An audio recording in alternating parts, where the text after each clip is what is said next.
Let us begin. What we have done so far is a very basic thing, that is the arrival of some European companies. That's all. Today we shall take the theme forward and go into कहाँ जाएंगे? Read more. Yes. Two major companies which came to India in 17th century.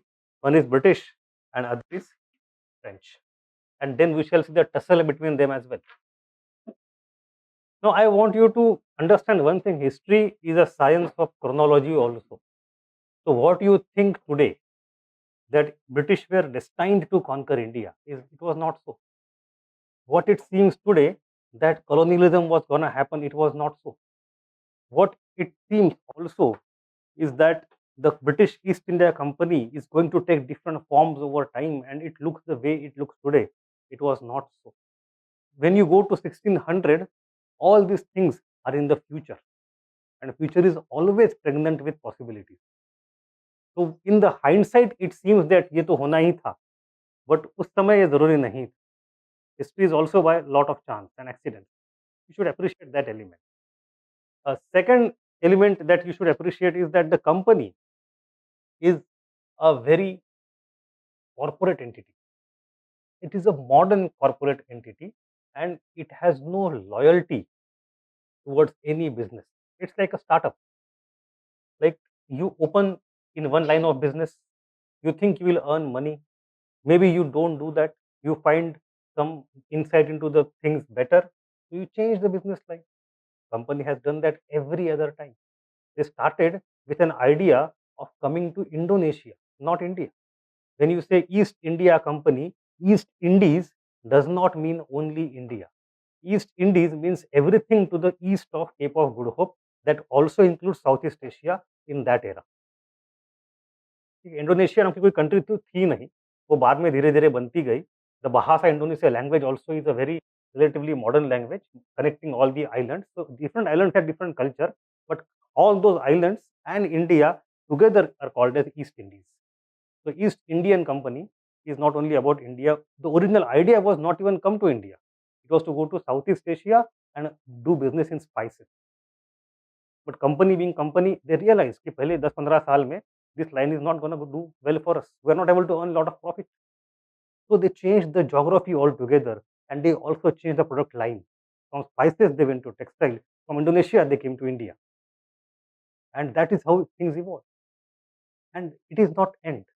Even over time, they went into multiple products, not only spices and then textile. Even after that, we have saltpeter that is used for gunpowder.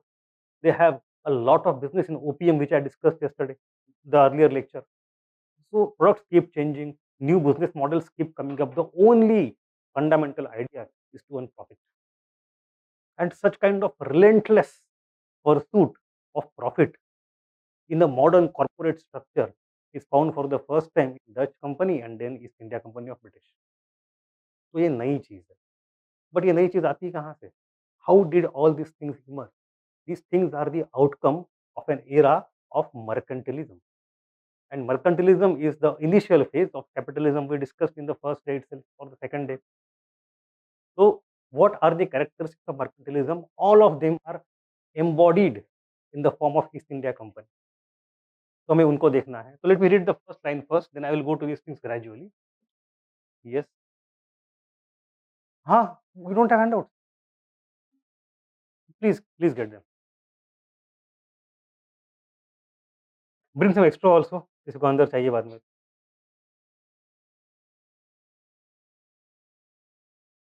Well, do you have any idea of history of England?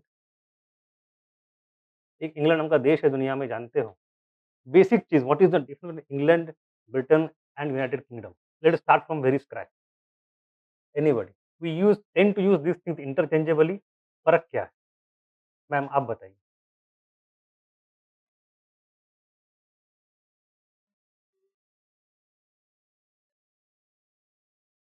Okay.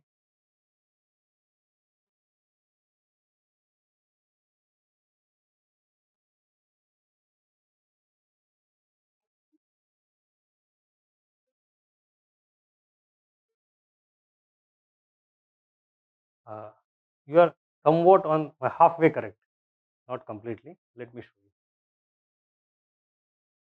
So this is the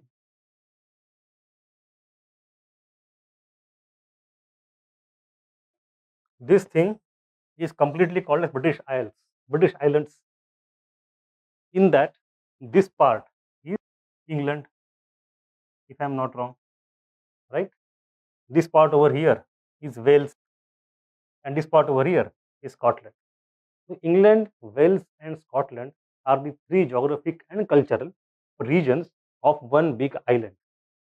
When we say England, we only mean this part. That's all, not the entire island. When we say Britain, at that time we mean England plus Wales plus Scotland collectively, but only one island. They later on tried to conquer this other island also. What is this called? Ireland. So Ireland was thought to be conquered. Partially it was done, partially it was incomplete because of Catholic, Protestant, lot of things are there. So it was divided in two parts. Now North Ireland is part of this country.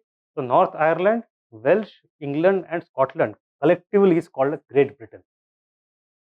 So when we say Great Britain, we mean England, Welsh, Scotland, and North Ireland.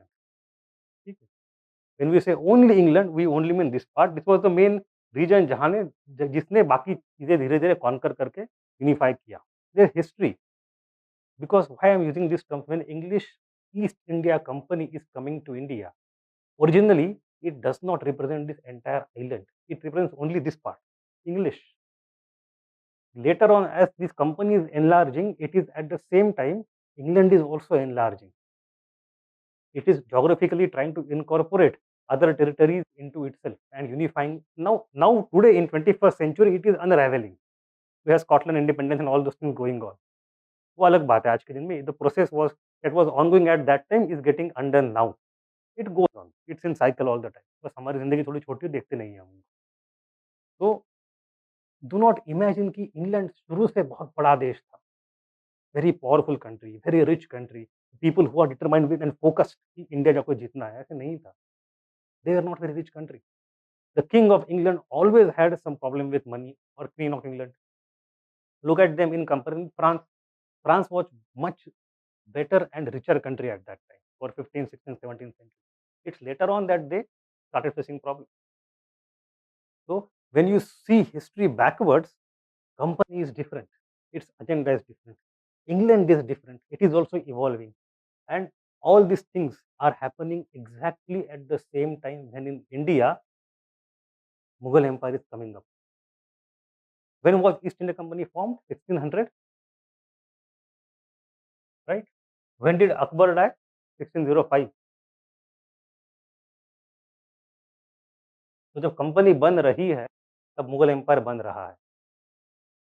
तो साथ-साथ ऊपर चल रहे हैं. You think that these things are because as initially the Mughal Empire is not medieval, it is early modern empire. Company also represents early modernity. One element of that it represents mercantilism. तो अब बात पे आती है अपनी कि what is happening there at that. Let's read the first paragraph first. Queen Elizabeth I's first initiatives laid the groundwork for the United Kingdom's future international naval dominance. She wished for England to be a formidable at sea because she was a believer that ships made history. So it was under Elizabeth that the definite pattern had been set, which was continued for next 2 centuries. Now, what was that pattern? She was very much fond of making British a rich country, a powerful country, especially the monarchy should be made powerful. So she started various initiatives. We need some entry point into history. So our entry point is Elizabeth.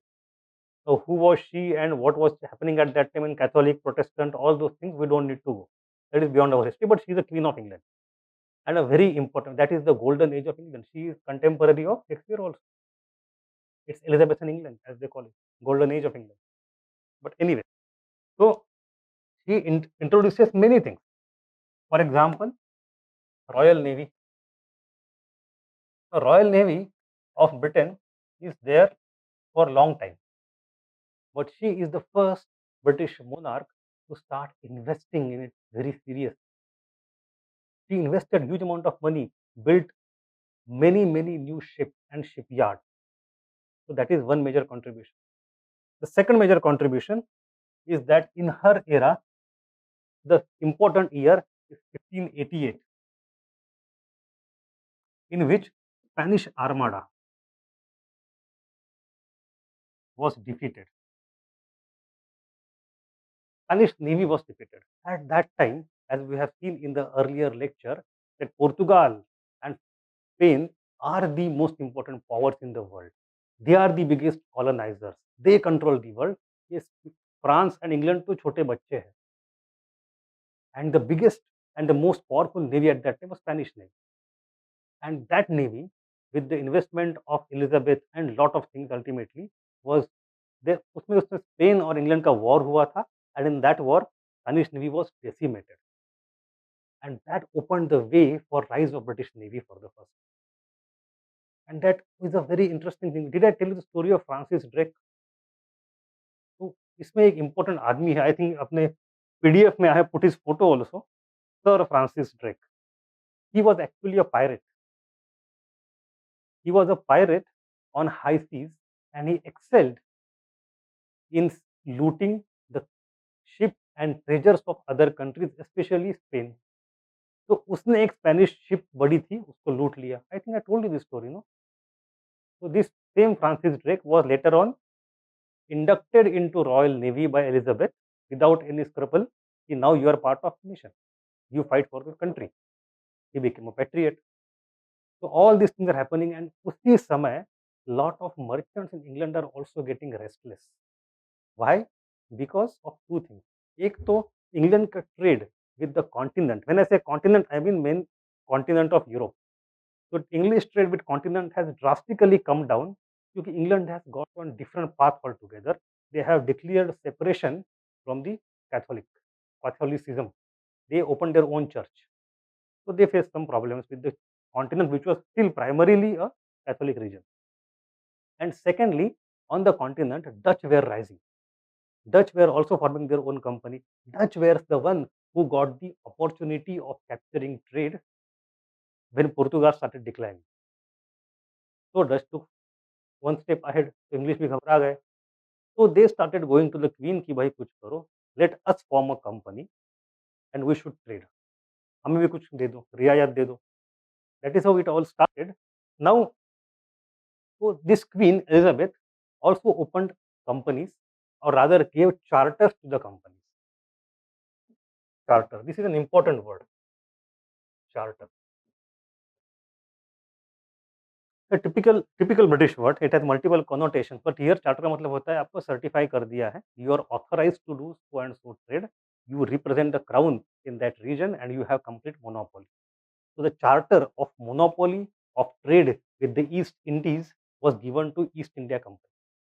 This company was nothing but collection of some merchants, some rich, some powerful, some petty merchants also. Initially, लगभग 100-125 merchant थे, 101 के आसपास merchants थे, and all that started there on. And this charter contains many things. For example, firstly, monopoly of trade with East. But not only that, it also contained another, and that is they had to carry out lot of silver, because India needs silver or Asia needs silver. They have nothing else to barter with Asia. But taking out silver from a country is against the ethos of mercantilism. Mercantilism would want silver to come into the country and not go out of the country. So if you want to take hundreds of kilos of bullion outside country, you need a special permission, and then you government would oppose. So they had to go from bottom to the very top and talk to the parliament, talk to the queen, talk to municipal office, talk to different councils, etc. तो वो process शुरू हुई 1590s में, going through all the ladders and ultimately getting the charter to almost 10 or more years for them. So it was exactly the time when the weakening of Portuguese power in the Indian Ocean by the end of the 16th century had created a vacuum which the English had and the Dutch tried to fill. Since the merchant capitalists of England were as a class much weaker at this stage than the Dutch counterparts, their progress was much slower. So English company was founded in 1600 and Dutch was founded in 1602. So Dutch company was founded 2 साल बाद में. Still for the 17th century they were far ahead. हमने देखा है already. English were lagging behind. 100 साल के बाद वो धीरे-धीरे आगे आना शुरू होते हैं. But our today's lecture we will be focusing on only that century, 17th century. So we have in the first we have actually इसमें तीन part है, बता दो पहले. The first part is we look at British East India Company. In the second part, a very short part, we'll look at French East India Company. And the third part, we'll look at the Anglo-French conflict in India. This is the agenda for the day. ठीक है? So come back.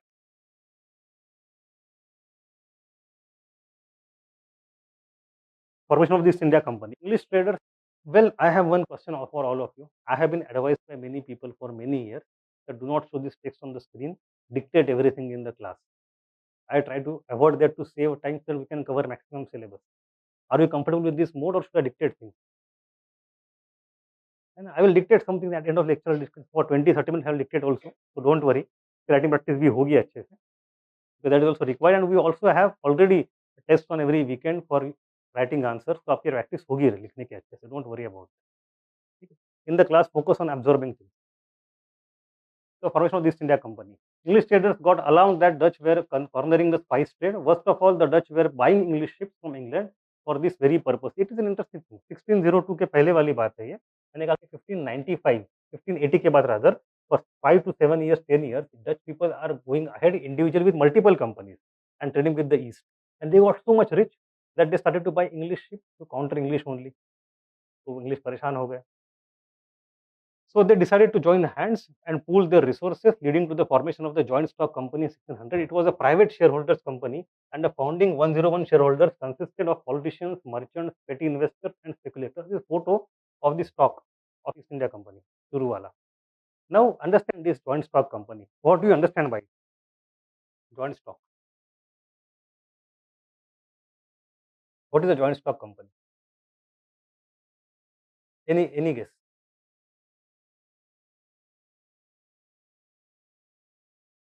Okay. Everybody pools their resources according to their wish and capacity, and then ultimately they are not responsible. देखो एक in economics we have something called as agent. Agent अलग होता है जो execution का काम करता है, और एक होता है प्रिंसिपल जो कि मालिक होता है, जो बोर्ड ऑफ डायरेक्टर होते हैं बैठे हुए, जो इन्वेस्टर्स होते हैं वो अलग होते हैं, कंपनी के लोग काम करने वाले अलग होते हैं. तो हम यहाँ पे रिस्पॉन्सिबिलिटी किसी की कुछ नहीं है. They have risk to share risk, not responsibility. वो जो मर्चेंट जाएगा ट्रेड करने वो अलग होगा, उसको पैसे मिलेंगे उससे. He is a different person, but as an owner, as a stake holder, as a share holder, you invest, you take the risk, you take the reward. Full stop. You don't do the business your. If you want to do additionally वो अलग बात है. ठीक है, जैसे आपके पास अगर share हो गया अभी अडानी के, यू डोंट रन अडानी का business by going yourself in the company. This own part of share. ठीक है, सेम बात है. Take stock market, but this is not public stock. Dutch POC was the first public stock. This is private stock. So it was not publicly traded in some stock market. They did not create a stock market. The first stock market was created by Dutch people in 1602 in Amsterdam. This is privately traded. So ये लोग इकट्ठा कमरे में आए और पैसे जोड़ लिए साथ में, and they got the shares of the company, and company was incorporated. So it is actually a innovation because keeping business mercantile activity with the East was very costly and very risky. With this, they could pool in lot of resources and again share, spread the risk, take the reward. उसका फायदा हुआ. These merchants based in London had succeeded in persuading the authorities to grant them special privileges through a royal charter for participating in the seaborne trade via Cape of Good Hope. And this charter, as I said, contained multiple things. The first thing was monopoly with the East. It is a very important thing that no other English person is allowed to trade with the East by bypassing the company. Only company can do the trade, and all of other people will have to be the servants of the company to be part of Eastern trade. But private trade with the East is not allowed by the chartered. ये बात कब matter करती है? बहुत बाद में जब प्लासी होती है. आफ्टर 157 ईयर्स इन 1757 जब प्लासी की लड़ाई होती है, क्यों होती है? Private traders they start misusing Dastak, not the company. Company को फर्क नहीं पड़ता. कंपनी इनकरेज कर रही है प्राइवेट ट्रेडर्स को, जाके करो मिसयूज. तो company has some vested interest in also making people do private business. but technically it is not allowed. It is a complete monopoly of the company. The people who undercut company and do private business, they are called as interlopers. So interlopers are those who bypass the company despite the monopoly charter and do private business with the East.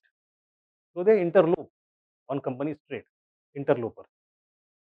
So first is monopoly. The second is, okay, मैं यहीं पे लिख लेता हूँ. First is monopoly of doing trade with the East. The second is permission to take silver out.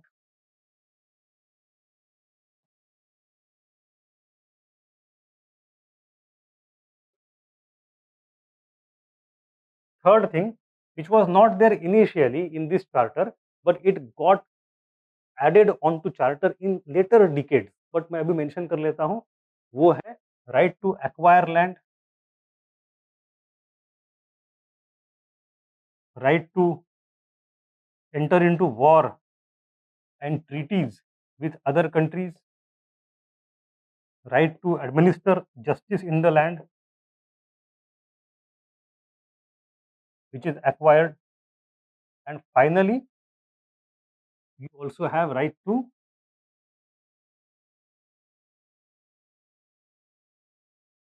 create an army and navy. So all these four authorities were also granted or vested in the company with the charter. अब ये बहुत बड़ी बात होती है. These are sovereign functions. No private country can acquire a land as such and then control it with all the rules and laws, civil and criminal both.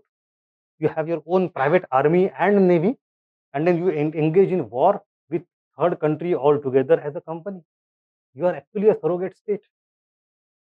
But such kind of sovereignty was parceled out, or rather delegated sovereignty to these companies by all the European companies. उस समय state भी बन रहा है. The state itself has not been able to completely monopolize all this power.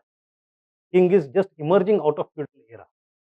तो साथ में ही sharing power with the companies also, क्योंकि कंपनी आगे जाएगी, पैसा मिलेगा, राजा पावरफुल होगा. तो किंग इज डूइंग और queen is doing it for his और हर ओन इंटरेस्ट. समझ गए? And it is not only that Elizabeth has done that और later kings have done that. In every European country, French, British, सबने किया है. This charter was initially for only 15 years and it was later continuously renewed with changes in terms from time to time till 1853 when it received the final charter. So till 1853 it was renewed for every 5 years, 10 years, 15 years likewise. And we also have to study a lot of charters in our exam. For example, the charter which came in 1661, the charter which came in 1813, 1833, 1853, we'll study all of them individually because they're important for the exam. But they're charter. So company does not have the perpetual right to do it forever. Right? Every 10, 20 years, why the king or queen is doing that, or later on the parliament? Because the parliament wants to control the company. हर 20 साल बाद हमारे पास आएंगे, they will negotiate, will dictate the terms, will get more money, extract more finance out of the company. तो ये हर 20 साल तक आप tentative, it is always tentative. तो कंपनी नेवर न्यू मेरा होगा क्या 20 साल बाद, अभी फायदा कर लो, वही पैसे कमा लो. So that always, मतलब on one hand you have long term interest going on, you have to create factories, create business for generations. On the other hand, at the same time, short term मुनाफा भी चाहिए. So short term profit was also important for company from the very beginning.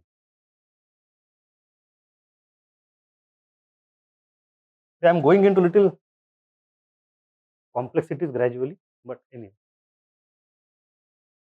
Now what we shall do is understand the story of the company in England in the 17th century first, before coming to India. Any doubts so far? Online? Pooling of capital, limited liability, LLP, Chandramouli, LLP limited liability partnership जो है ना, वो बहुत बाद में आती है. Although liability is limited here in stock market also, but in this private stock company also. But LLP as an idea came a couple of centuries later. It started in Germany and then spread everywhere. So technically it is not LLP. If anybody see over here, मैं भी नहीं हूँ, लेकिन अब करना पड़ता है सब कुछ यहाँ पे. तो धीरे धीरे चीजें पता चल गई. जॉइंट स्टॉक मतलब you want to enter into some business and business requires huge amount of money and there is also huge amount of risk involve कि पैसा वापस आएगा नहीं आएगा या नुकसान तो नहीं होगा and no single person is capable of investing that much of money. तो हम क्या करेंगे, चलो फंड इकट्ठा करते हैं, सब लोग साथ में आएंगे, will you can put 100 rupees, I can put 50 rupees. तो हमारी हो गई है एक तरह की जॉइंट स्टॉक कंपनी, 150 रुपये कैपिटल, उसका शेयर कैपिटल हो गया। तो if whatever profit happens in future, उसका डिवाइड करेंगे 2:1 में, you will get two two parts, I will get one part. If नुकसान भी होता है तो भी 2:1, सिंपल, जॉइंट स्टॉक कंपनी, ठीक है। Now the history of the company in the 17th century England, it is very interesting. Even before the first charter ran its full course, a new charter was granted to the company by James I, the king who came after Elizabeth, who had succeeded Elizabeth in 1603. EIC was purely a commercial enterprise, a private undertaking. It had little support from the government in the initial decades. It is a very important thing. For many, many decades, EIC was seen as a private thing. Although lot of EIC shareholders would also be later on MPs in the parliament. तो पीछे से चीजें जुड़ी हुई है, but technically क्या है, EIC is a private entity, parliament is different. इसको क्या बोलते हैं हम एक तरह से, there is no arms length distance between the company and the government. Thus it was imperative for it that profit making remains the top priority and only objective. Thus the only policy was that of expediency. Now why this paragraph is put there is because I want to compare and contrast it with French, Dutch and Portuguese. The Portuguese started their eastern trade as a government department, not even a company, it was a ministry, a department, Casa de India. When it comes to France, French started their company in 1664, 64 साल बाद EIC के, but they started as a PSU. You know PSU, सरकारी company, company है, share holding होगा, but वो सरकारी ownership होगी पूरी उस। But east India company of England जो है वो कंप्लीटली प्राइवेट एंटिटी है, नुकसान खुद का, फायदा खुद का, सरकार से टेक्निकली कुछ लेना देना है नहीं। So every company has a different structure, and this structure is hugely important. How the company evolves, what are the company's objectives, and how decision making happens, and that reflected a lot in their policy and their behavior in India. The way French would behave and react to some situation, and the way English would behave and react to some situation are totally different. The reason being the company का nature he different. English was completely a private company. उनका simple motive profit. मुनाफे जो करना है करो, Indonesia में नहीं हो रहा है इंडिया में करो, स्पाइसेस में नहीं हो रहा कपड़े में करो, कपड़े में कम हो रहा है चलो गन पाउडर बेचते हैं, कुछ भी करो, पैसे कमाओ, shareholder needs money and a very small entity, you know, even when Plassey happened, when Plassey, आपको प्लासी पता है ना, when Plassey happened in England, in London office जो हेडक्वार्टर था कंपनी का, how many clerks used to work there, do you have any idea? They are ruling entire Bengal, they have got Bengal की दीवानी इन 15 1760s में, बाद में जाके बक्सर के बाद। But how many clerks are there in entire office in England? 35. 35 clerks are running the province of Bengal in absolute part.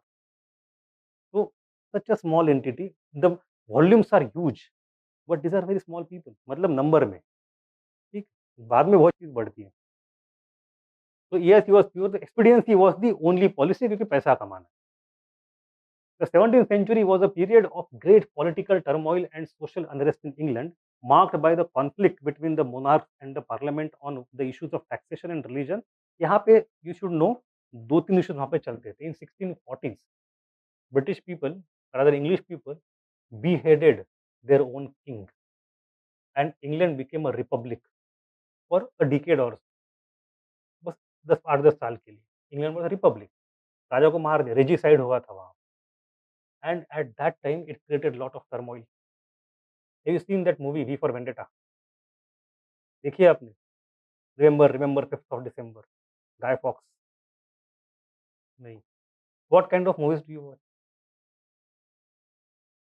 I am seriously asking, I want to know so that I can bring examples that you can understand and you can relate to. I don't want to put for my examples from my generation. Mirzapur, it's a good example. Mirzapur मतलब क्या हो, वो Portuguese company हो गई वो।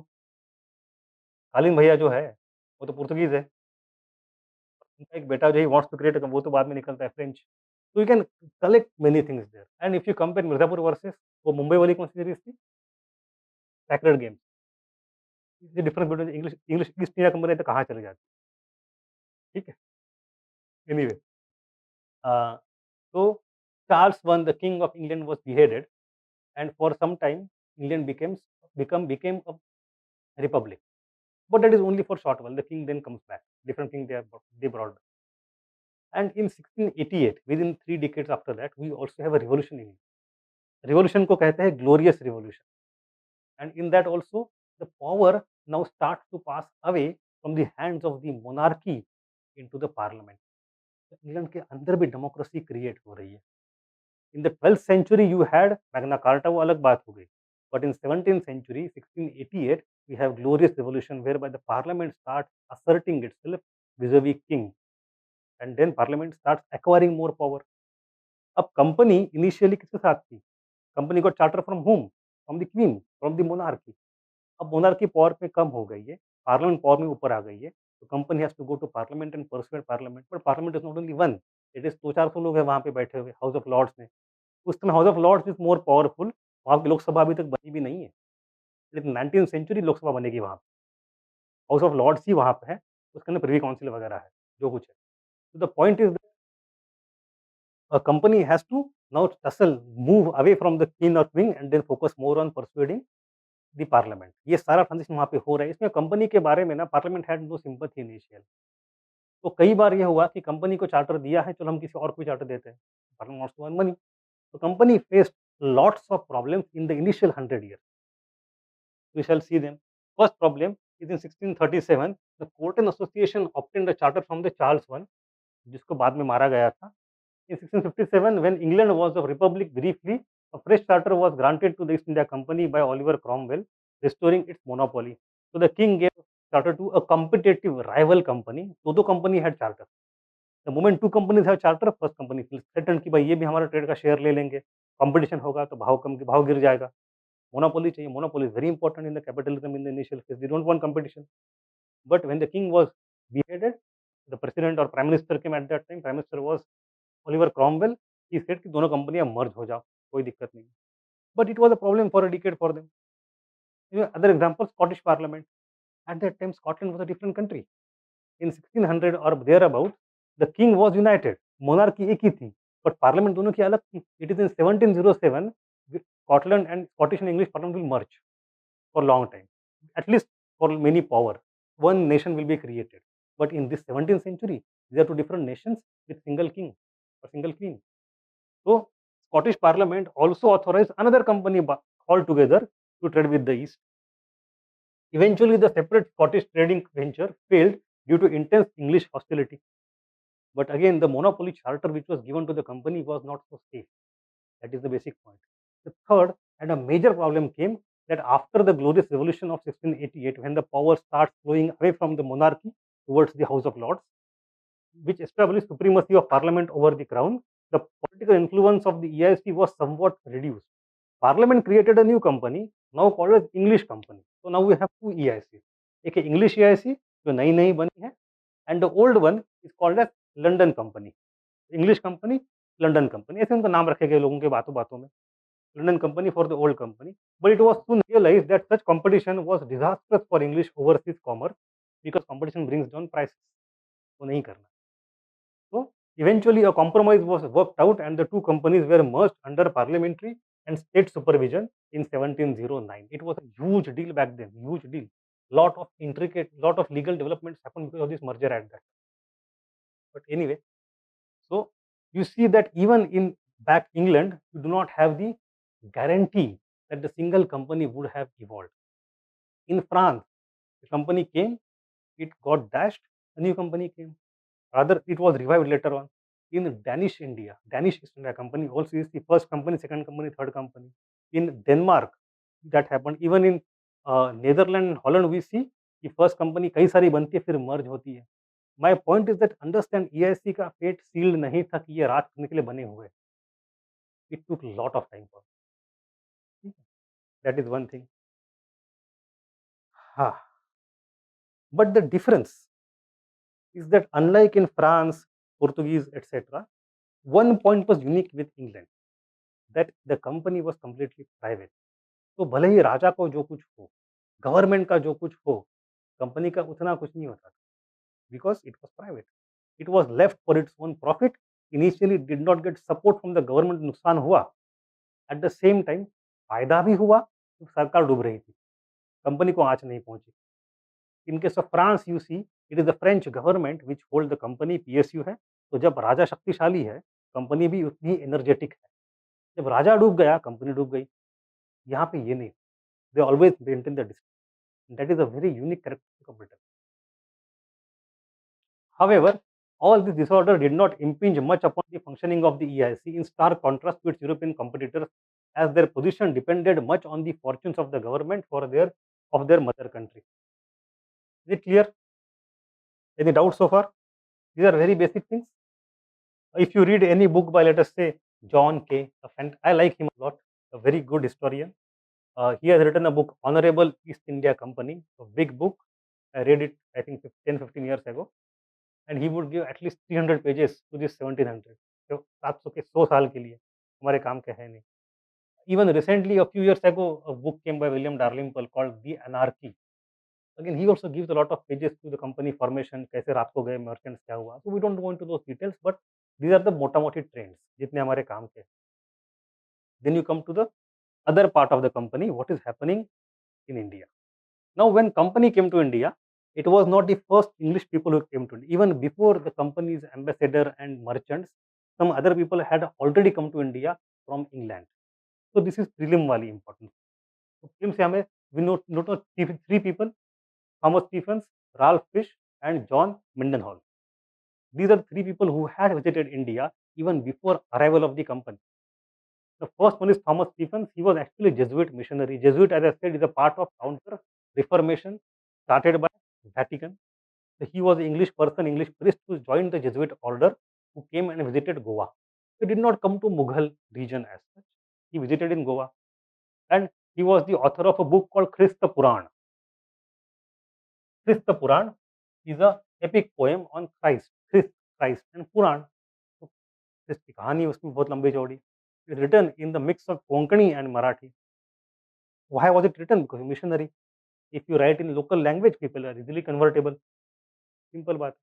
Then we have Ralph Fish. He is the first Englishman who traveled throughout Goa. He did not come alone. He came with some other people, and they came actually to Goa only. But उसमें से कुछ लोग भाग के गोवा के border छोड़ के चुपके से रातों रात चले गए to see rest of India because they were not allowed to do so by Portuguese. So the other three visited other parts of India. Then he has written many comments. Those comments we see in medieval India. When you study Mughal Empire, to study Mughal Empire, we have to understand the various visitors and what they thought of it. उसमें से ये Ralph Fish is important visitor to Mughal Empire. And then we have John Mendenhall. He met Badshah Akbar. However, his journey was not sponsored by the company. Hence, Sir William Hawkins was sent to India to declare all John Mendenhall's dealings as null and void. Because he was a merchant by his own, he went to Middle East first, Iraq, Iran, Persia. Then he came to India and he met the Badshah, imposing as if he is representing the England. He was not. He was private merchant. Company गुस्सा हो गई. He has not been even given some kind of delegated authority. So why is he going to the बादशाह? तो तुरंत company ने अपना कोई आदमी भेजा पीछे. So don't need to go into those details. बताऊंगा, नीचे आएगा वो. We have to go into details of this.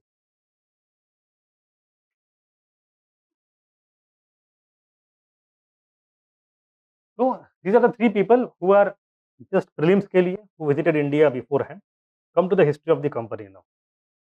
When the company was formed, it started its business, it pooled the resources, it bought some ships, and the trade started. With whom? Not with India, with Indonesia. The Spice Island, क्योंकि उस समय उसी का बोलबाला था दुनिया भर में. So the first voyage of EIC fleet to Spice Islands, Indonesia, under James Lancaster and Henry Middleton. The names important नहीं है, भूल सकते हो, don't worry about them. In 1601, India was only incidental to the plans of English because in Southeast Asia, the Dutch had complete control. And it is a very important thing to understand that Southeast Asian islands were actually, means there was no strong monarchy there, and Dutch had the first initial advantage there, so they started controlling it there. By 1630, अंग्रेजों को पकड़ के मार दिया, भगा दिया या खत्म कर दिया. They were completely ousted of Southeast Asia by Dutch. तो उनके लिए बचा इंडिया. इंडिया में भी वो हो सकता था। इंडिया में पोर्तुगीज़ों ने ट्राई किया। When the British people came to the Mughal court, they were opposed tooth and nail by Portuguese people कि इनको कैसे आपने दरबार में एंट्री दे दी है। खत्म कर दो, उनको ज़हर पिलाओ, उनको राजा के कान में कुछ बोलो कि भाई ये तो हरामी आदमी है, कुछ भी। All the tactics were done. English somehow survived, but initially they were almost about to be ousted from India as well by Portuguese through Mughals. So what happened is that nobody at that time could have thought कि 100 साल बाद, 150 साल बाद ये राज करेंगे, बाकी सारे पीछे रह जाएंगे. That is one, as I said again, you would never know what is going to happen in history in future. And secondly, the way British came is very interesting. You should always understand जब Portuguese India आए थे, कैसे आए थे. The very first thing they do, ये आके बम मार दो शहर पे, लोगों को कत्लेआम कर दो, कत्ल वगैरह कर दो। Not only India, anywhere they go, we discuss this. English they are not like, they came with hands folded, very docile, सर झुका के बात करेंगे हमेशा, very docile merchant. They just want to do trade and are willing to suffer any kind of humiliation, court of, कुछ भी करने को तैयार है, no problem. It is a very unique thing in Europe at that time, no other even country did that. That is why English also got the highest amount of concessions and discounts, and thereby unfair, sometimes even unfair, competitive advantage over other European rivals. तो हर एक का अपना अपना culture है। तो main objective was to procure spices from Southeast Asia, but the English were driven out of Southeast Asia by Dutch in 1623. So English prudently turned towards India and towards trade in textile instead of spices. अब देखो, this is also very futuristic thinking. उस समय जब English are forced to turn towards textile, textile actually is not a big commodity. In 1623, it is era of Jahangir and Shah Jahan. Textile from India export is very tiny. It is in that time, 1650s onwards, gradually textile will pick up. But Angrez fortunately got ahead over that commodity. The second thing about India is it was a boon and not a bane for English कि मुगल राज बहुत strong था। तो Mughal raj strong था, law and order थोड़ा maintain किया था, therefore Portuguese could not beat English away. Mughal would say नहीं, business करो, चुपचाप रहो। So because of some kind of government which provided security umbrella, English company could expand in India. Otherwise, it was not possible for it. But that is again pure history. Now, what we shall do is understand how the British used to do some kind of business. The first point, as I mentioned, that is unique about British is that they were always initially docile.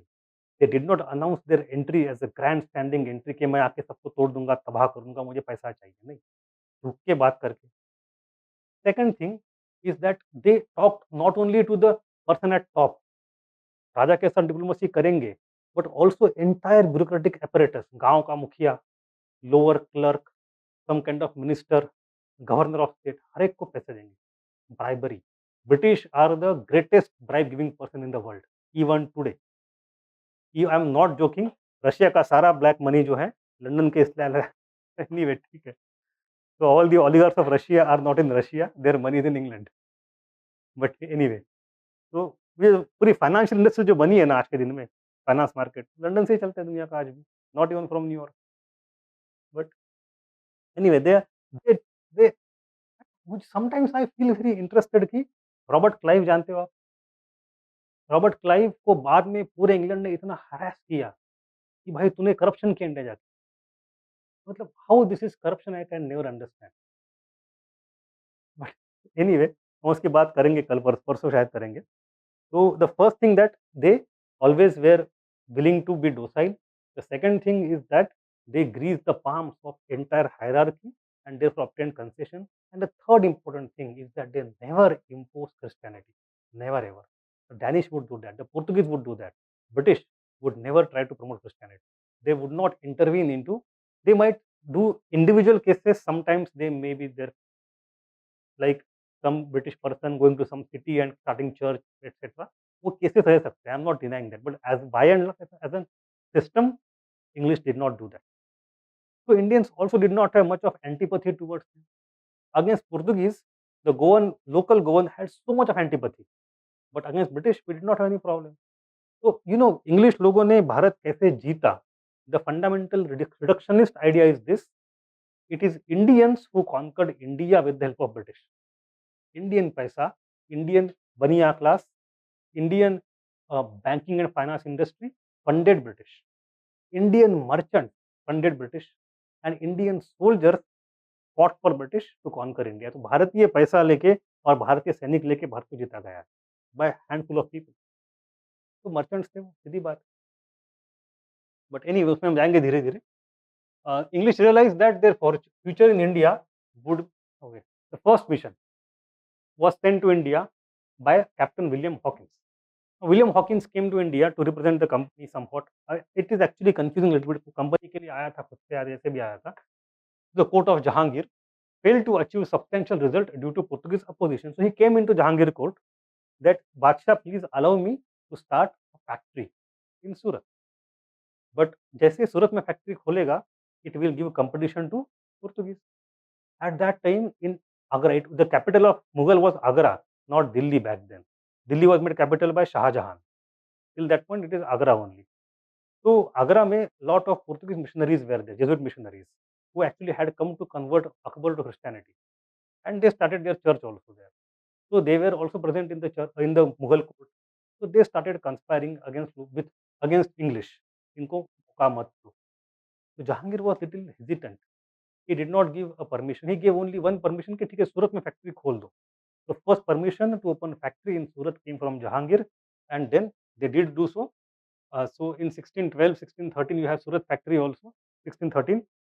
But what happened? The Portuguese always had upper hand, and Portuguese stalled any movement from the British side to get any privilege, any concession. And then this person, Captain Hawkins, was watching it कि भाई मुगल बादशाह इतना बड़ा है, वो क्यों घबरा रहा है मुझे प्रिविलेज देने को ट्रेडिंग में। पोर्तुगीज पोर्तुगीज का इतने बड़े लग गए। Then he understood that Portuguese are actually superior at sea and Mughals are superior on land. Mughals want to engage in lot of foreign trade which they cannot do without Portuguese. तो जब तक मुगल बादशाह के मन में ये रहेगा कि on the high ocean Portuguese are ruling, तब तक he would not go against them and give me any permission. So how to stop that? On the seas, defeat the Portuguese first. So you immediately see in 1611, 1612 you have couple of battles. At the Battle of Surat and Battle of Swali. Swali is very near Surat only, both of them off the coast of Gujarat, in which British defeated Portuguese naval battleship. And that news was ensured, ये बात खबर मुगलों तक पहुंचेगी.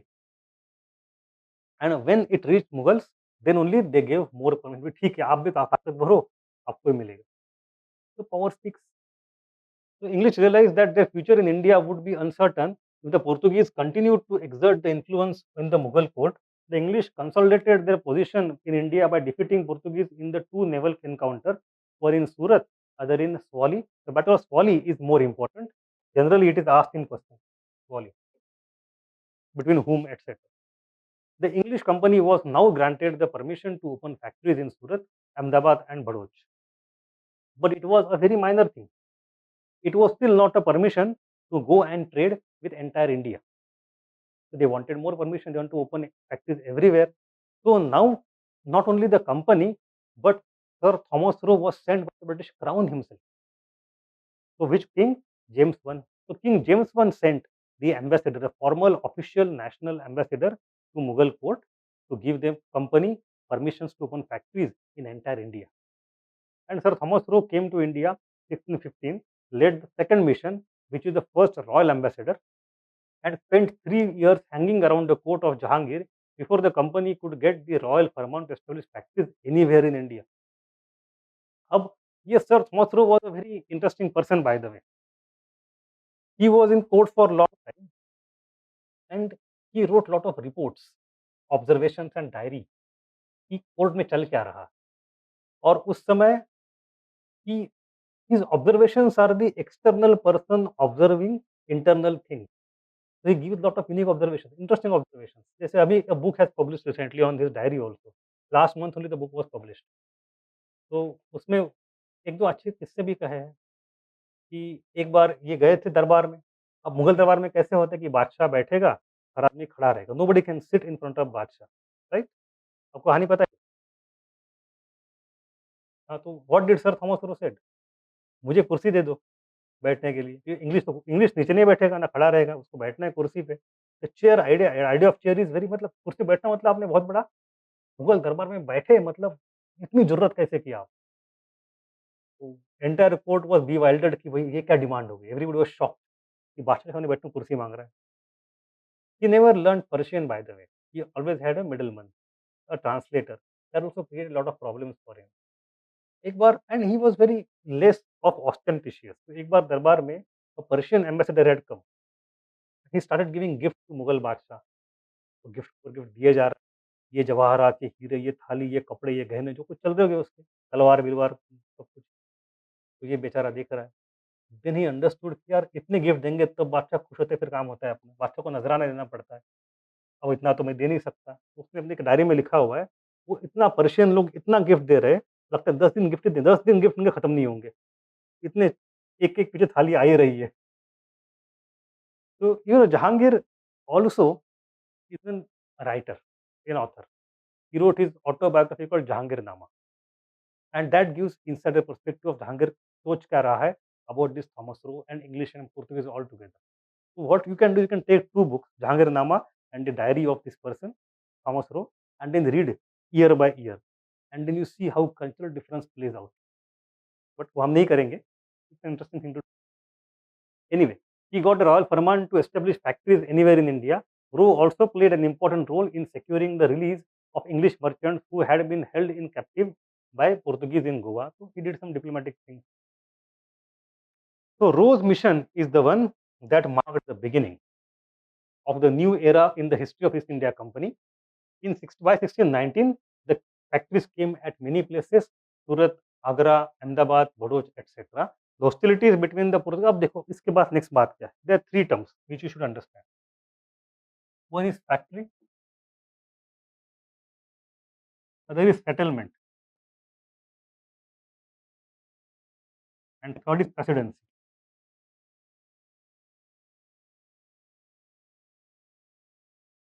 Now, we are doing right now is to understand the evolution in three regions and emergence of Bombay, Calcutta, Madras, one by one. Bombay, Calcutta, Madras तीनों शुरू में factories थे, फिर बन गए सेटलमेंट एंड फिर बन गए प्रेसिडेंसी। फैक्ट्री का मतलब क्या होता है? आई told you initially the three connotations of factory. It is not a production house. It is a warehouse or godown. Secondly, residential area, and third is naval base. It is factory. Now, factory is attempted to be generally somewhat fortified, etc. ताकि anarchy में हमला करे तो कोई दिक्कत ना हो.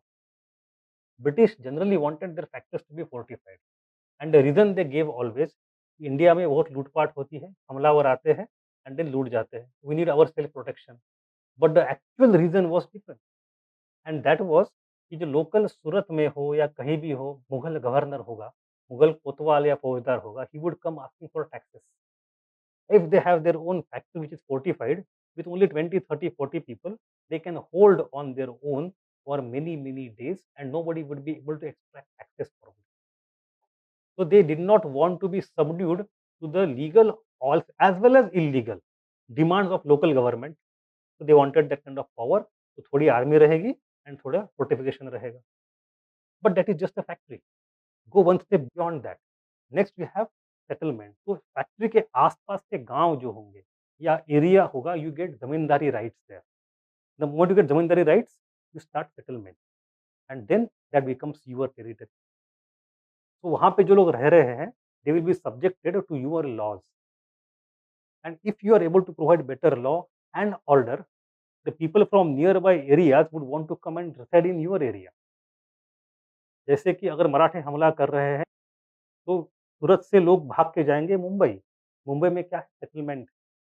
There merchants would go, Indian merchants would go, Indian porters would go, other people would go, and gradually a black town would emerge, a white town, black town. तो सेटलमेंट बनती है. So when you say that Bombay, Calcutta, Madras emerged initially as factories, but then they became settlements. And over some decades, they became presidency towns. मतलब वहाँ पे एक election होगा, उनका president होगा, and he would govern lot of area. Many factories on that coast would be subjected to this factory. ये headquarter बन जाएगा. ठीक है, तो इंडिया में British were able to create 3 presidencies, Bengal, Bombay and Madras. So what we are doing right now is trying to understand each of them one by one. The first one is Western India, Surat and Bombay. Surat was the most important port at that time in entire Indian subcontinent. I discussed it also. So the natural choice for every company was to go to Surat. Why? Because of agglomeration economy. वहीं पे scale होती है, वहीं पे सब कुछ मिलता है, वहीं पे you can procure lots of cotton textile, वहीं पे जाओगे आप. Bombay was nothing, Bombay did not even exist as a city back then. It was only and only Surat. The hostilities between Portuguese and English ended by 1630. Consequently, the English trade started to expand at great pace and number of English factories multiplied. Now, what happens 1650s, 60s is that a marriage happens. Marriage happens between, as I said, I think ये discuss किया था हमारे पहले ना, between Charles II and the Catherine of Braganza. Now, Catherine of Braganza gets married, but this marriage actually is not marriage between the two families. It's a marriage of states, in which the entire list of give and take is created. For example, Portuguese get lot of things from Britain also. They get right out to trade in Brazil. They get naval protection and all other things. In return, they give some territory to British. जैसे कि the 7 islands of Bombay. Now, I think all of you know Bombay was not a single island earlier. 7 अलग islands थे. So we have these Malabar Hills, we have Old Woman Island, Colaba, Masgaon, Parel, Mahim, Worli.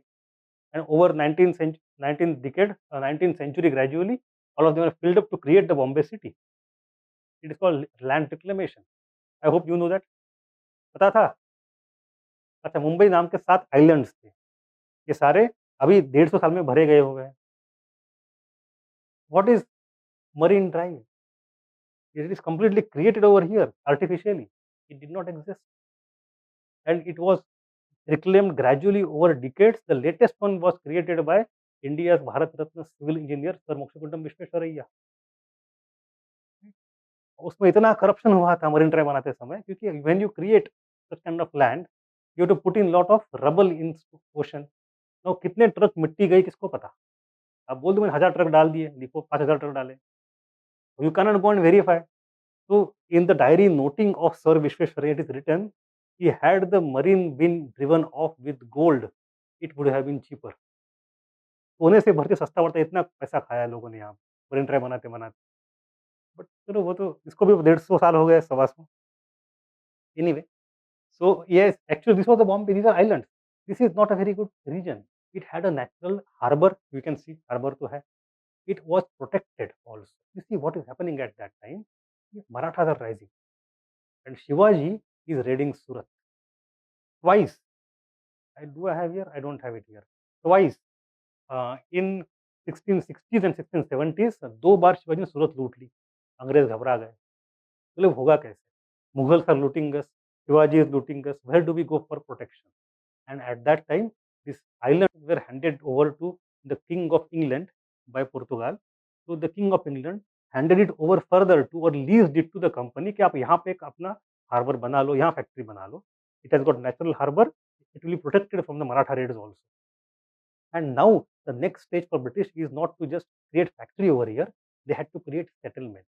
So they created newer and newer laws and better protection and the commercial arbitration court and all those things so that merchants come and reside there. तो सूरत में जितनी एनआरकी बढ़ रही है, धीरे-धीरे merchant सूरत छोड़ के मुंबई में आ रहे हैं. That is how Mumbai gets created. So the EIC later acquired these islands from the crown for extending the loan of 50,000 pounds and nominal rent of 10 pounds per annum. The company was keen to develop the region with its natural harbour into a British trading post. Soon it became the chief trading post for the company on the western coast. Within 20 years, in 1687, the administrative headquarters of the western coast was shifted to Bombay from Surat. Now Bombay was fortified and it soon replaced Surat as the chief port, but could not progress much due to rising Maratha power. So Bombay became a very important port, but Marathas were rising a lot at the 17th century, maybe 18th century, maybe. तो ये थोड़ा सा पीछे रह गया Bombay. You see, Bombay, Calcutta, Madras, all these three are emerging. थोड़ा सा 50 साल आगे पीछे. All these three want to expand their power. First initiative is taken in Madras in the form of Carnatic Wars, and they succeed in defeating French. The second major initiative is taken by Calcutta, and then entire Bengal is swallowed by British in Plassey and Buxar. But Bombay could not do much. Bombay की बॉम्बे बॉम्बे ही रह गया, वो महाराष्ट्र को नहीं ले पाया उस समय because Marathas were strong. It took British additional 2 generations to capture Western India, and that had a huge impact on history of India. I'll give an example. Think of yourself as a person in Calcutta in 1947. आप कलकत्ता में 1947 में खड़े हो। Your father was in British India. Your grandfather would also be in British India, and even his father. तो आपने 1757 से लेकर 1947 190 years you have spent in Calcutta as a British citizen when India became independent. 190 years. You do not have any cultural memory of your past. You come to Maharashtra. It was subjugated in 1818. So it is 3 generations less than that. And not only that, it was subjugated not completely. Lots of princely states remained there. In England, in eastern part, hardly few, handful of them remained. But in the western part, hundreds of princely states were there who were technically outside British control. तो they continue their older tradition. तो बाकियों के लिए वो सामने example था कि भाई देखो हमारा राजा यहाँ पे अभी भी है। सिराज को तो पूरा मार दिया वहाँ पे, सिराज खत्म। यहाँ पे हर गाँव में अलग-अलग राजे बैठे हैं, पुरानी मेमोरी ताज़ा है। तो यू सी कि that has a lot of cultural impact on how do you consume modernity. When you go to Assam, Bengal के बगल में Assam, Assam was subjugated almost 90 years before independence. तो असम में कोई आदमी होगा, उसको तो अपने दादा ने जो बचपन में कहानी बताई है, उसमें तो अंग्रेज़ों के पहले क्या था देखा है उन्होंने। उनके लिविंग मेमोरी में है कि प्री ब्रिटिश इंडिया कैसे, प्री ब्रिटिश कल्चर कैसे थे। They are not completely changed and British exposure बहुत कम मिला उनको। तो to change the culture it takes time, at least 3-4 generations. So when we say कि British conquered India, what does it mean? When Calcutta was conquered, it was a different culture. Bombay different culture and Assam different culture. हर एक का exposure अलग-अलग है। तो impact भी differential होगा। I come from Pune and Mumbai, तो my understanding of old buildings की काले पत्थर की बड़ी बिल्डिंगें होनी चाहिए, तब मैं उसको पुराना शहर मानूँगा। मेरे स्कूल, मेरे कॉलेज, मेरे नर्सरी सब कुछ काले पत्थर की बिल्डिंग, जैसे कि अंडमान का जेल है ना उस तरह बिल्डिंग है, सारी वैसी ही देखी है मैंने। When I come to Delhi 10-15 years ago, लगता है ये तो बहुत अजीब शहर है, यहाँ पे कुछ पुराना है ही नहीं। यहाँ का पुराना मतलब क्या है? डायरेक्ट आपको जो है मुगल ज़माने में जाना पड़ता है आपको। तो द टोपोग्राफी एंड लैंडस्केप भी अलग हो जाती है। It has got cultural impact on peoples makeup even today. But anyway, come back to this. This is about the story of Bombay. Bombay story clear हो गई है। Let's go to the next story on the Coromandel coast. ये नीचे चला गया, ठीक है। On Coromandel, the starting happened Masulipatnam. So Masulipattnam or Machilipatnam as we call it today in Andhra was the first British factory in 1611 and it is the first British factory in entire India, not Surat, समझ लो, ठीक है। It was the seaport of the Golconda Sultans. The activities of the East India Company expanded on Coromandel in 1630s and 40s. The activities actually did not start by East India Company. The Dutch also were in Masulipattnam and Dutch were the one who actually उनको idea चली कि भाई textile बहुत फैल सकता है। And to procure better textile for cheaper cost, they went deeper and deeper and southwards from Masulipattnam, from Andhra to Tamil Nadu and inside Karnataka. उनके पीछे ब्रिटिश भी आ गए and they also opened many factories because they keep an eye on each other in the competition all the time. So ultimately they come down to Tamil Nadu का region and they form city of Madras. Now permission from local Raja was granted to them to fortify, to run the mint. It was the first territory without war. तो 4 points यहाँ पे है। The name I will give name of, आप you can write the name also, how the region came to the British. Name of the king I have it somewhere,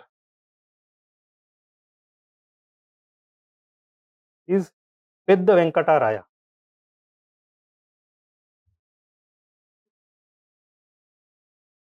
Pedda Venkata Raya or Venkata III. He was the descendants of the Vijayanagara kingdom. Pedda Venkata or Venkata III, and he had a zamindar in his territory. His name was Damerla Venkatadiri Nayakar. मैं ही लिख लेता हूँ। Tamerla,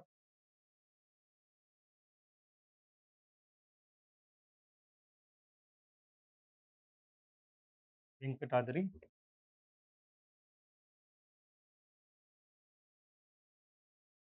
and the king was Venkatadri or Pedda Venkataraya, एक ही बात है. So there are two people. This is the king Venkatadri और Pedda Venkataraya, and this is a नायक. तो नायका का मतलब होता है वहाँ का जागीरदार, ठीक है? लोकल साउथ इंडिया में नायक का जागीरदार होता है, nayak. He was the king, he was nayak. The first time the British went to king gave them permission to open the factory, and a nayak gave actual zameen to them. ये लैंड आप ले लो, और वो लैंड जो था वहाँ पे बनाने वाला शहर वो है Madras, simple. Now this is the land that they got without any war. You see, Portuguese came started fighting. ये तो जाके पैसे दे रहे हैं, काट रहे हैं, बोले कुछ दे दो हमें, हम आपको रिटर्न में बहुत पैसा दे देंगे. Ultimately they got the land. They got not only land but right to mint. It is important. Minting is sovereign right which is not delegated to them. कि you mint your own, you bring the bullion, you convert that into coin and then use those coins for trading, no problem. You pay us some money every year in lieu of that, some kind of signorage, if you can call it. And then this territory was acquired without any war, without any war. And the right to fortify it was also given to them. यहाँ से बनता है मद्रास शहर, ठीक है? Year is 1639. Fort St. George was built at this place in 1640. It was the time when cotton supplies to Europe were increasing due to the increasing demand.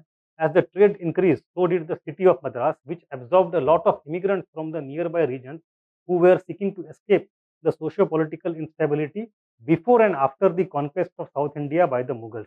ये 1640 में क्या चल रहा है? 1640 में औरंगजेब is not yet बादशाह. It is Shahjahan who is बादशाह.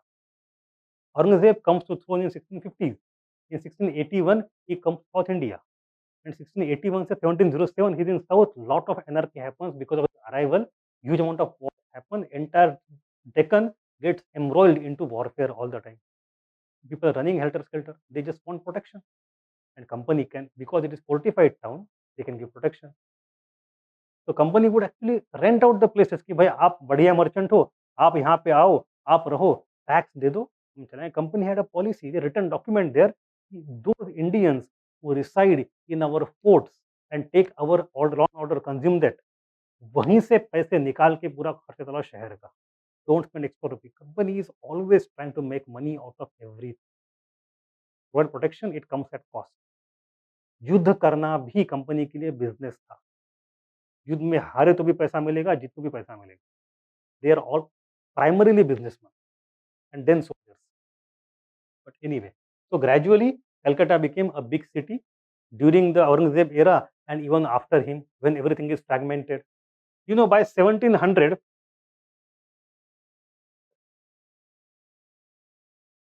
what was the population of Calcutta? Oh, sorry, Madras. Can you guess? 1 lakh. सही बात. 1 लाख population मद्रास शहर 1700 में. One of the biggest cities in India. 1600 में आगरा was 5,000, 50,000. दिल्ली was कुछ 50-60,000. So it's a huge population. 1 lakh. 1652, Madras became the presidency of the entire eastern coast, including Bengal. It remained the headquarters of the company in India till 1750s, that is till the Plassey. Till the Plassey, entire eastern India seaboard was under the control of Madras. Only after Plassey, Bengal became the capital of British in India. अगर प्लासी नहीं होता तो मद्रास ही हो जाता. ठीक है. Is it clear? Any doubt?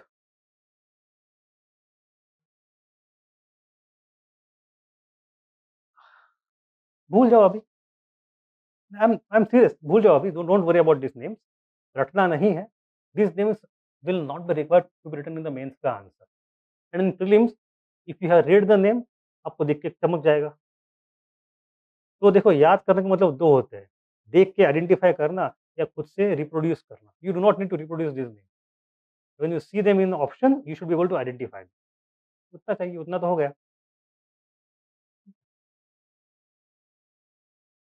I got locked out.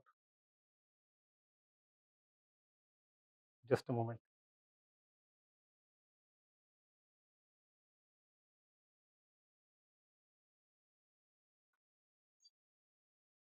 Ajay Kumar, Ajay.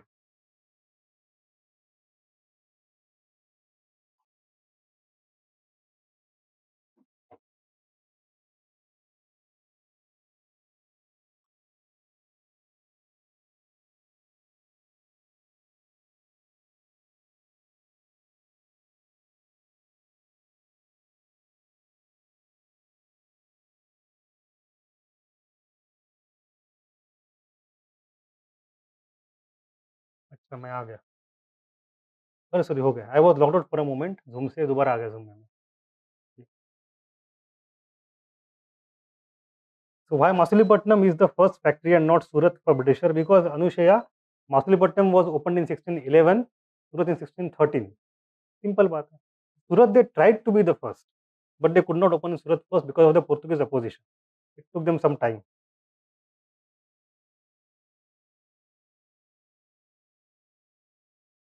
Any doubt? आगे चले? थोड़ा स्लो चल रहा है, फास्ट चल रहा है? ठीक है फिर, थोड़ा फास्ट करना है, थोड़ा स्लो करो और। अच्छा, ठीक है। So third, we have seen Bombay, how the transition happened from Surat to Bombay. We have seen थोड़ा सा Madras. I have put a photo also here. In a book I found it recently. Even I don't know. ये जो Saint Mary's church है Fort Saint George में, Fort Saint George is in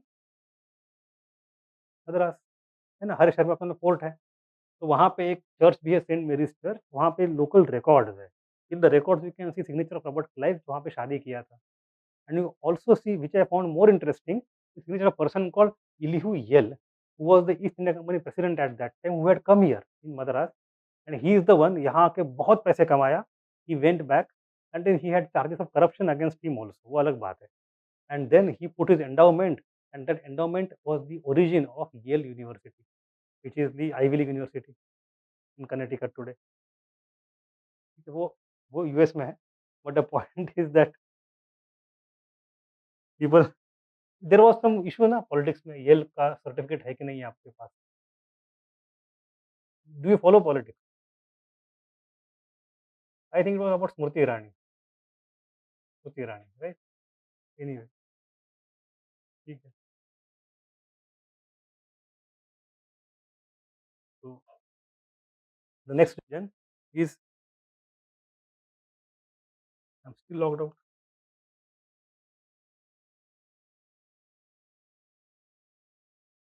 I am not locked out, ठीक है। The next region is East India Company in Bengal or Odisha. So we have seen Western Coast, we have seen Coromandel. You know what Coromandel is? बताया आपको ना? Why it is called Coromandel?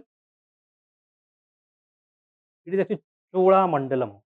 Chola राजे थे, तो चोला मंडलम in Anglicanization became Coromandel. एक ही बात है, ठीक है। The first English factory in the east was Hariharpur at Balasore, that came in 1633. Again, at that time they were coming to Odisha first and not to Bengal. The rival companies, as I said, kept a keen eye on each other's activities. So VOC had established base in Odisha. East India Company went there. British came to Bengal by establishing a factory at Hubli in 1651, which later on spread to more locations like Patna, Dhaka, Kasim Bazar, and other locations. Hubli is an important place जहाँ पे you will find factories of every European company. Portuguese, Dutch, British, French सब लोग हुगली में एक बार गए थे अपनी factory बनाने। It was important city, and but English were expelled from Hooghly in 1680s after Anglo-Mughal War. This war is very interesting. We'll see that after some time, called Anglo-Mughal War. It is also called as Child's War. Sir Josiah Child was company president, and he thought in 1680 कि अब हमारा समय आ गया. We have waited for 80 years. अब India में राज करते हैं. So British company started war against Mughal India on both eastern coast and western coast. But Mughals at that time were very powerful, तो उन्होंने मसल दिया ब्रिटिशों को. So from the east side, they ousted British from Hooghly completely. The story we shall see in later in detail. It was Job Charnock, he is another important person, who received ultimately the permission to open factory again in Bengal, but this time he did not open it in Hooghly, but he got a zamindari at a place called three villages, Rutanati, Govindpur and Kalikata, जहाँ पे उसने नई factory और settlement बनाई, वो बन गए Calcutta. Simple. So in all the three places, in Calcutta, in Madras, in Bombay, they got land in a very peaceful manner by some trade, by some purchase. They did not capture it by force initially. British started like this only. And then Bengal became gradually important. English settlement soon expanded, and around by 1700 Fort Williams was constructed. So you should understand one simple question. UPSC आज के question कई बार पूछा था उन्होंने कुछ सालों पहले कि कौन से शहर में कौन सा पोर्ट है, match following. You should know these simple things. You have Bombay, Madras and Calcutta. Bombay was 7 islands first, but much later they built a fort जिसको हम फोर्ट एरिया आज भी बोलते हैं साउथ बॉम्बे में. That is actually George Fort or Fort George. Then you have Madras, Fort Saint George. Saint is a different thing. तो ये Saint George संत है और ये जॉर्ज राजा है. Don't confuse them. So I have put it here also कि king George 3 के ज़माने में बनाया था. So you have Fort George, then Fort Saint George for Saint George was like Patrick Saint, patron saint of England, and then in Calcutta we have Fort Williams. William was again the king. William III, the king of England at that time. So बस याद इतना ही रखना है, which city and which port. Gradually what happened that by 1650, 1670, 1680, etc., British started to take lead in textile trade over Dutch East India Company. And textile gradually became even more important. And with that, Bengal became further important. सबसे समझो, Bengal became very important because textile became important. And textile का सबसे बड़ा source Bengal था. Calcutta started becoming more and more populous and powerful. ठीक है.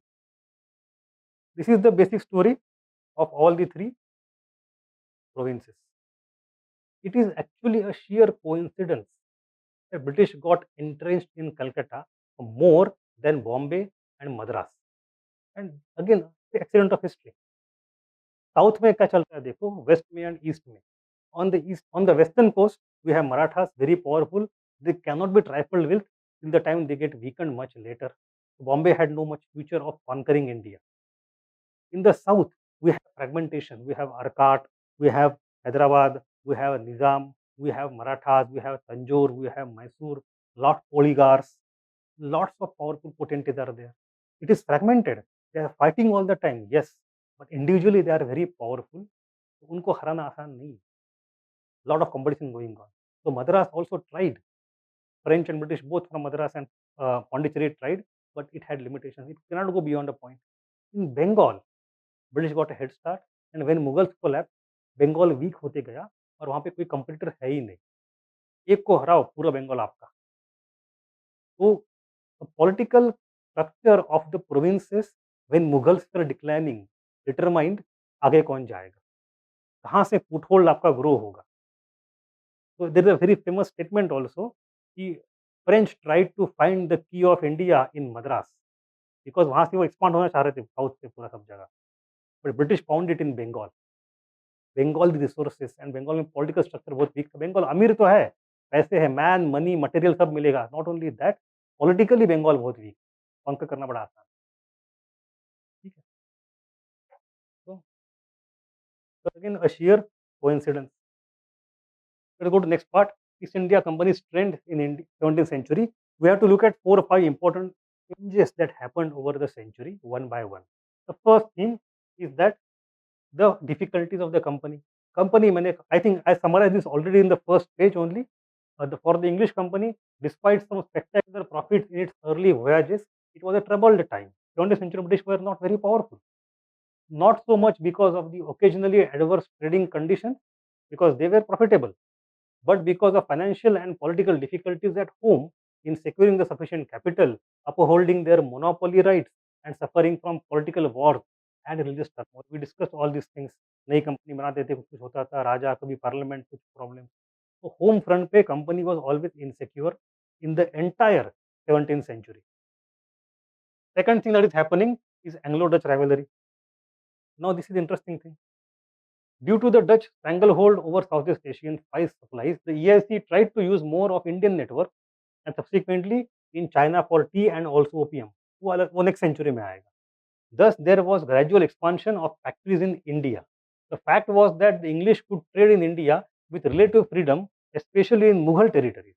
it did not have to face the kind of obstacles that were placed in its way by the Dutch in Southeast Asia, presented it with a historical opportunity that it made good use of. I discussed it. Is it clear? So Mughals provided a protective umbrella for British company against other companies. The competition with Dutch also led to confrontations, partly as a consequence of rivalries taking place in Europe between 1650s to 70s. England and Dutch fought 3 wars, which put English company in tight spot. In order to survive and protect its interests, the company evolved its outlook and started to use strong arm tactics. We discussed this in the previous lecture. Anglo-Dutch war हुए थे 3 बार. उसमें ultimately Dutch were defeated, but it was not done easily. English company had to reinvent itself. And one of that is the Charter of 1661 and other things. The newer and newer authorities were given to the company by the British कि भाई आपको लड़ना है, चलो आप ये भी authority ले लो, ये भी पावर ले लो, आप आर्मी भी क्रिएट कर लो, आप टेरिटोरियल जुरिस्डिक्शन भी ले लो. You get all these authorities which were given to Dutch earlier, but not to British company by British king or parliament. अब देना शुरू कर दिए. तो अगर ये एंग्लो डच राइवलरी नहीं होती, तो English company was not given this authorities initial. Now they are given all the authorities. इसका फायदा बहुत बाद में उनको हुआ. Theme 3. So, what were these things? In the 17th century, witnessed the changes in Asia-Europe trade also, which eventually benefited and were accelerated by the East India Company. So, Asian trade basket is changing because of and afterwards because of English also. That the spices to textile transition happened here. So, if the question is asked in the MCQ, which was the most important commodity in the 17th century, generally it is spice. But if it asked by the end of the 17th century and 18th century, it is textile. So trade company is changing, tea is emerging, saltpeter is emerging, indigo is emerging. So ये पूरा Asian trade basket नया बन रहा है and triangular trades are emerging. That is also outcome of British. Then from supplication to aggression with state support. Now this is the thing. After the Dutch were removed, gradually you see British लोग अपना असली colour दिखाना शुरू करते हैं. With the trade expanding, their political ambitions start rising. So Thomas Roe when he came to India, Thomas Roe जब गया था मुगल बादशाह से मिलने के लिए, his idea was हम बस व्यापार करने आए, हम तो बस व्यापारी है. By this time, in next 70-80 years, they are very aggressive. They have started to create army. They have fortified the settlements, and their political ambitions are vetted. So we have a person called Josiah Child, and Josiah Child is now going to go for Anglo-Mughal wars or Mughal-Anglo wars. So this is a charter of 1661. It was authorized to raise army, the company, make peace and war, to acquire territories and administer justice in its territories. Armed with this governmental authority, some of the East India Company merchants began to dream of power and dominion. The company henceforth began fortifying its stations in India and setting up small militia to protect them. So देखो company का character change हो रहा है. It is no more only a trading company. It has become a landed estate. It has got settlements and it is controlling cities. It has got army and navy. It has got fortifications. ये थोड़ी company है, ये तो surrogate state ही होगा छोटा सा. All these militias are very not well trained. It is not a full-fledged army, but अभी बात शुरू होती है. And they still get so impatient that चलो जल्दी करते हैं. So they started a war with Mughal Empire. With this, the period of active support of government also begins. Now इसमें थोड़ा मुझे I have to give you some details of why the government would be helping company जबकि company private है. I told you one reason already, that lot of the share subscribers of this India company were MPs. उनके पैसे चाहिए, तो they will also ensure a kind of, they acted as a pressure group within parliament to make the company policy in London. ये हुआ. But not only company, you see, even the king wants company to survive. So much so कभी अगर भारत में युद्ध हो रहा है, तो राजा would send his army to India to support the company. can we think of it today कि भाई अडानी का अंबानी का कोई कहीं पे एक पोर्ट पे काम चल रहा है ऑस्ट्रेलिया में and local people are opposing it, तो India send its army for that. हम तो नहीं कर रहे, दुनिया में अभी चलता है वैसे, अमेरिका करती है, फ्रांस करता है. Even today this things happen. They engineer regime change, right, invade the countries. This is happening here. This is a private corporate which is coming first, and to support the corporate, army of a country is coming from behind it. A very normal practice that happened in history, that happens even today in many parts of the world. Right? समझ में आ रहा है? नहीं, इनसे बात कर रहा हूँ। तो the changes started happening. The king actually is interested in the companies money. Company से किंग को क्या-क्या मिलता है? कस्टम ड्यूटी मिलती है, सस्ता कर्जा मिलता है। All these things are there. So company government is now actually supporting the company. And then you have the Anglo-Mughal War. This war happens in 1680s. In 1680s, the EIC management in London, with the official sanction of the King James III, it is important. Official sanction of the King James III formally launched an offensive in India on two fronts to increase the company's influence. It was an aggressive manner of Josiah Child, who was the president of the company, who was not liked by many in London also, by the way. ये कहानी पढ़ोगे, you will be bemused. He is very aggressive, but he does not represent the English viewpoint completely. Even in England, he is opposed by the politicians and other company people. Nonetheless, he was a very powerful person, hobnobbing with great power, which led to this mistaken belief of superiority. The company was certainly in no position to take on the Mughal military might at this stage. As a result, the company was temporarily dislodged from the western coast and might have lost Bombay forever. In the end, the company had to surrender unconditionally. Aurangzeb imposed huge indemnity as a price to allow the East India Company to trade. Now, on the eastern coast, on the western coast, दोनों तरफ भयानक युद्ध हुआ 4-5 साल के लिए. From the Hooghly, company was completely ousted. Not only that, from the Bombay, Bombay was completely besieged by uh, Siddhi. Siddhis were the people of Janjira. वहाँ पे वेस्टर्न कोस्ट में एबिसिनियन लोग थे. तो Siddis were supporting Mughal at that time. They besiege Mumbai. Mumbai भी खत्म हो जाता है उनके लिए. अल्टीमेटली कंपनी बोली माफ करो. They literally came to Aurangzeb feet. आंख रगड़ी. लिटरली नाक, I am not using figure, literally नाक रगड़ी है. तब जाके औरंगजेब ने कहा कि ठीक है, you have to pay so much indemnity and we allow you to continue trade. And company understood that they are not yet powerful. Mughal अभी भी पावरफुल है, चुपचाप रहो.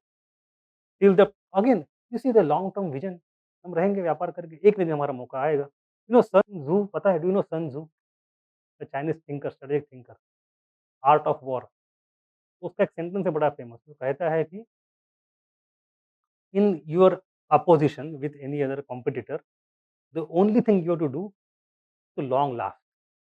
If you live long enough, he says, if you live long enough, you will see the dead bodies of your opponents flowing by the river. आपको बस outlive करना है. आपको जाके किसी को हराना नहीं है. British should not have defeated Mughals. They just waited and waited for Mughals to die one day. When they are gone, British will back. Attack कर दिया उन्होंने. So you have to wait by the river to see the bodies of your enemies flow by. Just wait करो. Anyway, so that is the thing. Next thing happens. So यहाँ पे अंग्रेज समझ गए कि हमारा समय अभी तक नहीं आया है. We'll wait for some time. The next theme is that beginning of the Anglo-French rivalry. While the competition with the Portuguese and Dutch was eventually overcame, owing largely to their own internal problems, the conflict with the French became particularly bitter by the end of the 17th century, especially in the beginning of 18th century. 1700 में आते हैं, 1720, 1730 बहुत बन जाता है. French governor Dupleix or Dupleix. Anybody speaks French here? Anybody? I don't speak French. I'm just, क्योंकि French में are को आर बोलते हैं, ह बोलते हैं. I don't know. It's a very difficult language.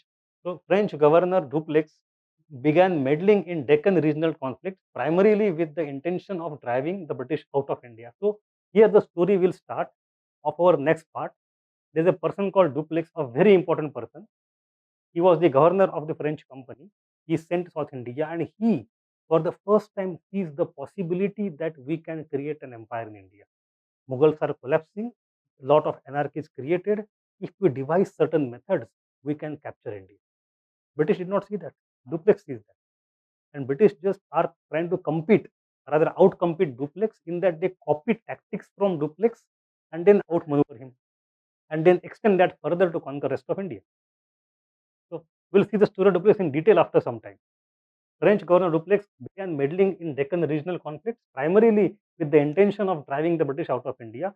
Following the footsteps of the French, the English company created its own armed contingents and became actively involved in the neighboring disputes, and gradually it outlived French company. Simple बात है. ये कहानी हमें देखनी है. In the third part of lecture जब हम जाएंगे, एंग्लो-फ्रेंच कॉन्फ्लिक्ट में। You will see it in detail after some time. I just want to add one point here. What was the company's approach towards war? As I said, for company, the primary idea is to do business, and war is to be avoided at every cost because it is a mercantile era. And if you go for war, it has cost. It has cost. नुकसान होता है, तो profit कम होता है. Shareholders don't want it. It's a private corporate entity. So British tried to avoid war, and whenever they went for war, they always tried to ensure कि war में फायदा होगा.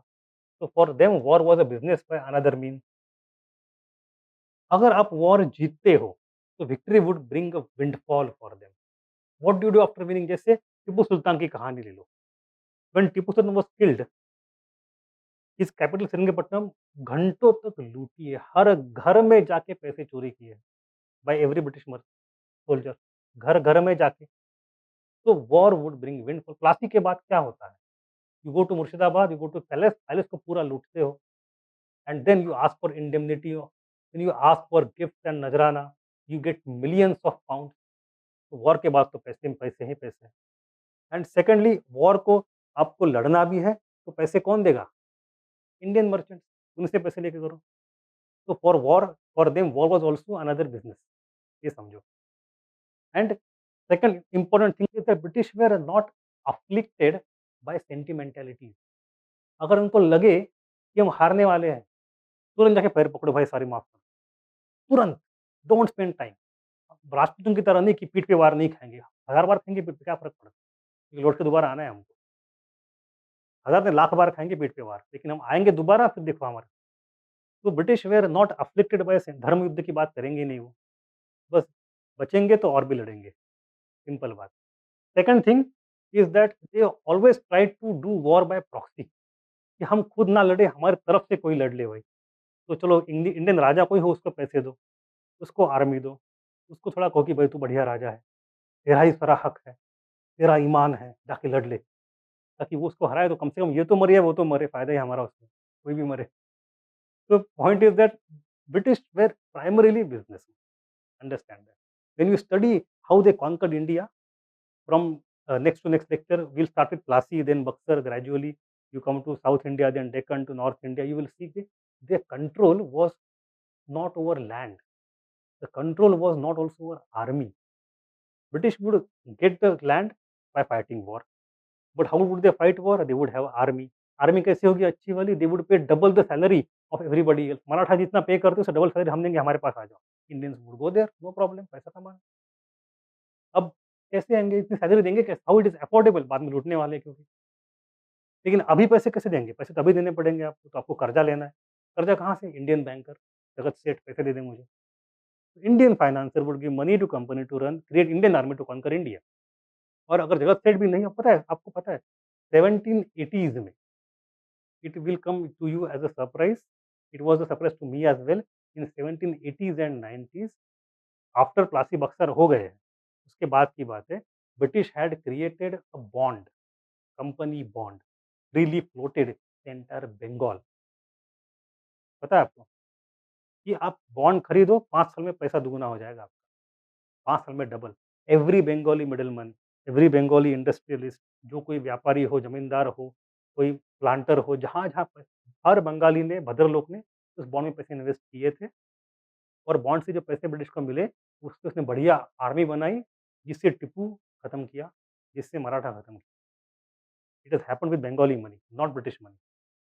And every मतलब not every single person individually, but every person who had some means to invest, everybody profited out of that.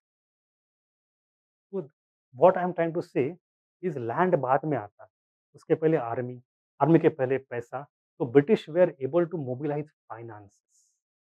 And why were they able to mobilize finances? Because they had control over credit market, and that they created with their presidency towns and long term trading interest by all the Marwadi community. और जगत सेठ कौन था? जोधपुर का मारवाड़ी था, तो पटना में आया, पटना के बाद मुर्शिदाबाद में आया. तो इंडिया इस हम जो कहानी पढ़ते हैं युद्ध में, प्लासी में कुछ ट्रेचरी हुई है, वो हुई है, but that is not the entire picture. के पीछे एक पिक्चर है फाइनेंस का, वो समझो. एनीवे, ठीक है, we'll come to the stories later on. Come to the French East India Company now. Any doubts so far online?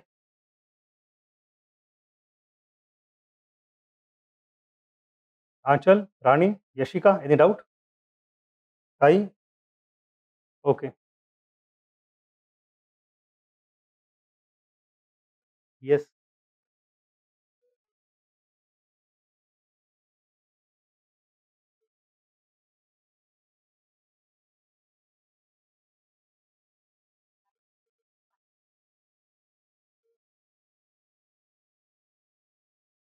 देखो, लड़ाई करने के रिस्क भी तो है। See, there are multiple phases. The first phase is mercantile phase, जहाँ पे primary idea is to have peace and go to war unless and until it is unavoidable. तो एक तो वॉर मत करो क्योंकि खर्चा होगा, फ़ायदा कम होगा, हो सकता है नुकसान होने की संभावना है। पॉसिबिलिटी हमेशा रहेगी, it's not that it's the financial idea कि भाई सब कुछ हर वॉर में it we might not benefit, sometimes you benefit, sometimes you don't, and why to take the risk if you can avoid the risk. So generally in mercantile phase, avoid the war. Then you go to next phase, the industrial phase, जहाँ पे you want to purposefully go for war to conquer the territory, so that you can bring British or European laws and create and raw material extract हो जाएगा. And the third phase is financial phase. तो हम अभी first phase में mercantile phase में हैं, ठीक? Generally avoid war. Any other doubt? ठीक. But they might not be successful in avoiding war all the time. When it comes to survival, अभी देखो अभी क्या है इस केस में, French are still there. The French is also very powerful company, and the rivalry between French and British is very cutthroat. They have to survive, and for survival, it is winners take it all वाला game. Survive करोगे तो सब कुछ मिलेगा, नहीं करोगे तो सब गेम से पूरे बाहर चले जाओगे आप। तो यहाँ पे इतना ज़्यादा स्टेक इन्वॉल्व है तो आपको कुछ-कुछ वॉर्स करने पड़ते हैं। Anybody else? Any doubt? Okay, let us go to the next part, the French East India company. Here we don't have to go into much of the detail, we will go into the basics, some facts. The company was formed in 1664. That is one important fact. 64 years after British. It's long time gap. It is formed by whom? By the government itself.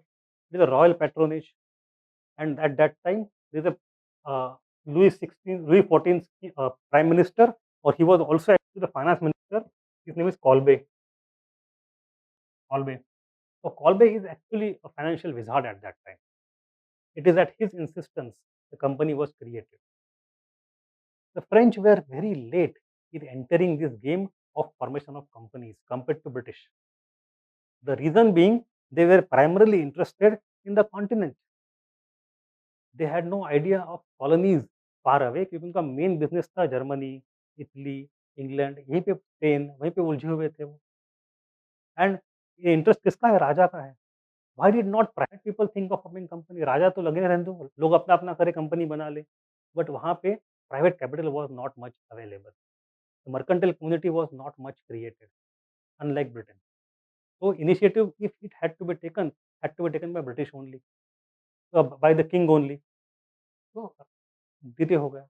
But it was not a problem for them because even though delayed, they made good of it by very quickly advancing and capturing lots of trade. So much so, within a few decades, it is the French who emerged as the main rival of the British all across the world. So the settlements, when they came to India, there was initial phase and later phase. In the initial phase, they formed many factories, but they did not succeed commercially. They did not. So there was a debacle for some time. By the 1670, 1680s, after 20-30 years, they again revived. So दो phase में देखते हैं. Phase one, the first factory was at Surat in 1668. British were in 1613, 68 to purchase textile. The second factory was at Masulipatnam. In 1673, a factory was established at Chandarnagar, very close to Calcutta.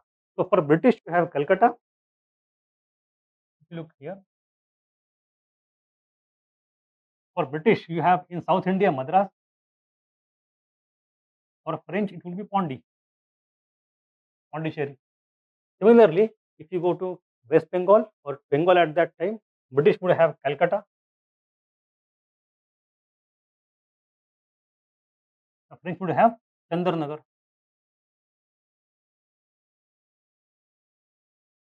तो अगर फ्रेंचों का राज देश पे होता आज हमारे, तो हम कलकत्ता, मद्रास भूल जाते। हम चंद्रनगर और पौंडीचेरी की बात करते उतनी ही, अगल-बगल में ही तो है दोनों।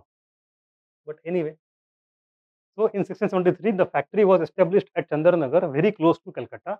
Then came Pondicherry in south, and eventually Pondicherry became the headquarter of all French possessions in India. For British, it was Madras, and for French, it was Pondicherry. Both of them had these as the headquarters because the Coromandel business is more important than Bengal business initially. It is later on Bengal emerges as a very important region, but initially all the textile, everything comes from Coromandel. This coast is important compared to Bombay, Gujarat, or Bengal. Then we have the debacle and revival in the next phase when you have some new places coming up. Occupation of Mauritius. You know Mauritius कहाँ पे आता है? बगल में, Africa के बगल में.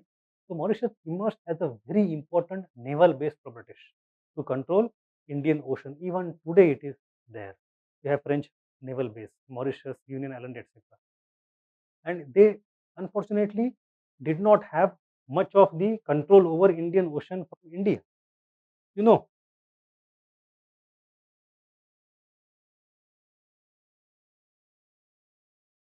you see how the things are changing.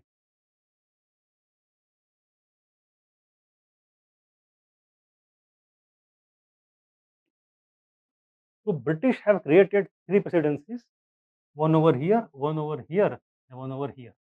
And at all these three places, British have their naval base. The Portuguese, on the other hand, have created only over here and over here. That's all.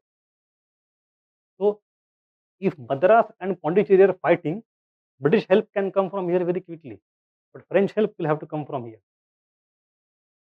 So they had no other naval base in India, only at Pondicherry. But anyway, so occupation of Mauritius, then Mahe and Karikal. Even today they are part of UT, Mahe, Karikal, Yanam. You know from where the word Karikal has come. Karikal was a very old Chola king. Karikala, Karikala. वही तो है Karikal. Anyway, the French influence on western coast is very less. It was present largely on the eastern coast. It could be Bengal or Coromandel. Then you come to the changing fortunes of the East India Company of France. इसके भी अपने अपने changing fortunes है. Initially, it was because of financial weakness, it was not in a position to engage very actively in trade with Europe and Asia for first few decades. So, its first phase is not a very prominent phase. But when it emerges in second phase in 1720s, it becomes suddenly very important. At the beginning of the 18th century, that the French EIC became a profitable business concern. At this juncture, it quickly emerged as a formidable rival to the British within a matter of 20-30 years. 1720 से लेकर 1740s तक. And the main person there are two, Lenoir and Dumas. So Lenoir and Dumas were the more important presidents there, and they focused purely and purely on trade and nothing on politics, nothing on territory acquisition, no interest in meddling anywhere, pure trade, pursued single-minded agenda. They got profitable. So the French trade was considerably higher than East India Company of British in this era, yet its focus remained on pure trade, and they had no political ambition at all. At that time, you know, there are numbers that amount of silver brought to India by British and French are compared. French brought more silver to India than British in those decades. It means they are doing more trade. The quality of textile that went from Pondicherry was considered superior in Europe than the textile which went from Madras. Even the products of the French are considered better in Europe than British. तो जो company पहले थी भी नहीं कहीं, लगभग डूब गई थी, वो इतनी तेजी से रिवाइव करी in 20-30 years that the volume of trade and quality they were better than British. So obviously British were threatened, not only because of the commercial rivalry but because of the global warfare also. British and French हमेशा झगड़ते रहते हैं. आज के दिन तो two nations are created by hating each other, and I am not joking that if you remove French, we will not have British person. British person's self identity is in opposition to what French people do and vice versa. तो वो तो अलग उनकी दुनिया भर की बात है अलग से. So with the entrance of duplex, however, when duplex came, the French company began to formulate the imperialist design. The French company's expanding political ambition as well as Europe's shifting political alignment injected tensions into the relationship between the English and the French. Both were embroiled in a struggle for the political and commercial dominance in India in 40s and 50s. तो ये हुआ era of the Anglo-French conflict in India, जिसको हम कहते हैं Carnatic War. ठीक है? That we have to see in the next part now. But before that, I want to introduce you to one more company. We have seen the Portuguese, we have seen Dutch, British and French. The fifth European company which came to India was Danish, and they are not significant. So I do not expect any question in mains on Danish company, but you should have some idea. अगर MCQ में कभी पूछा जाए कितनी कंपनियां थी, sequence of arrival क्या था, एटसेट्रा, तो you should know which of the following companies और countries never came to India type question जब आते हैं, you should know Danish company भी थी. Although it was not a very significant thing, there are two companies. First company for some decades and then second company. Don't memorize this years, years are not required. याद रखो Danish India में आए थे full stop. And then it got revived later on. It is not much important. We have to just know there are two places. One is Tranquebar and other is Serampur. Anybody from Tamil Nadu here? Nobody from Tamil Nadu. Tranquebar is also known as Tarangambadi. In Indian language, Tarangambadi. British called it, or Europeans called it Tranquebar. And then we have Serampur. Serampur is very important place even today. Serampur was a very small pocket in West Bengal, or Bengal rather, which actively engaged in Christianization, evangelicalism, or evangelism rather. But East India Company did not do that. So if you are English and you want to come to India against the wishes of East India Company, because EIC has monopoly of who will go to India, who will not go. EIC can issue passports. EIC ने कहा India नहीं जाओगे तो कोई नहीं आ सकता England से, याद रखो. If you still want to go to India against the wishes of East India Company, if you still want to spread Christianity, where do you go? You go to the region which is not controlled by East India. You go to Serampur. Serampur emerged as a hub of the Christian missionary activity in India during the era of East India Company. Even today, the place where I live in Pune, उसके पीछे थोड़ा सा हिल है. Hill पे है Union Biblical Seminary, where I used to go as a child for Christmas all the time, और cake खाने के लिए. तो मेरे मन में बचपन से एसोसिएशन है केक माने क्रिश्चियन, क्योंकि वहीं मिलता था. घर में तो केक खाते नहीं थे हम लोग उस समय. तो तो बिब्लिकल सेमिनरी है. What is seminary? सेमिनरी मतलब it's not a church. They have a church there, but seminary मतलब जहाँ पे you get educated, you get a degree in divinity to become father और नन.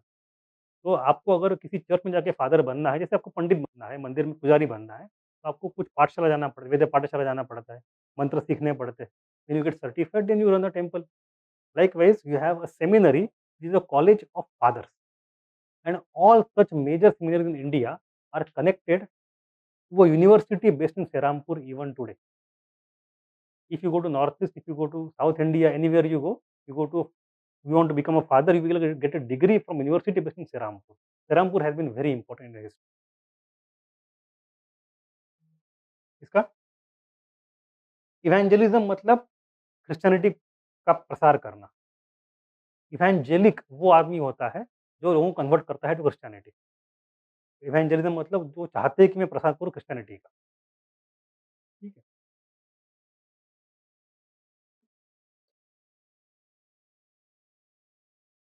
ओके, तो companies are over. Let us go for the war. युद्ध करते थोड़ा सा.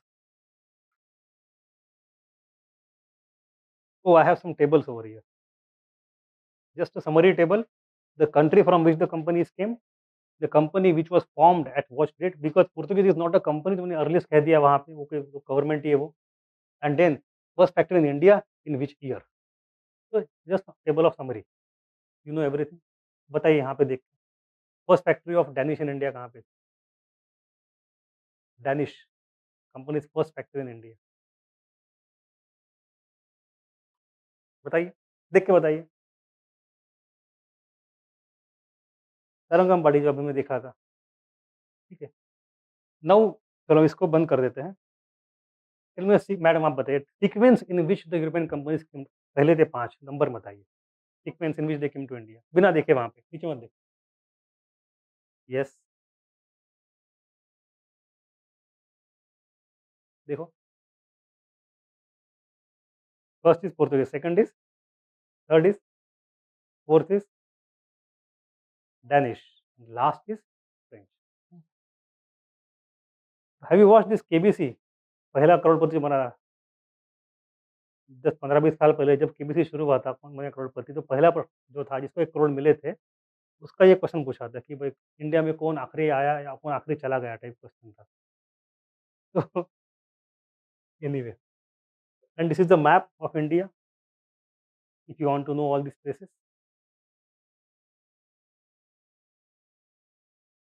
Let's go to the Carnatic wars. Anybody wants to take a break for a moment? You can take, I will drink some water.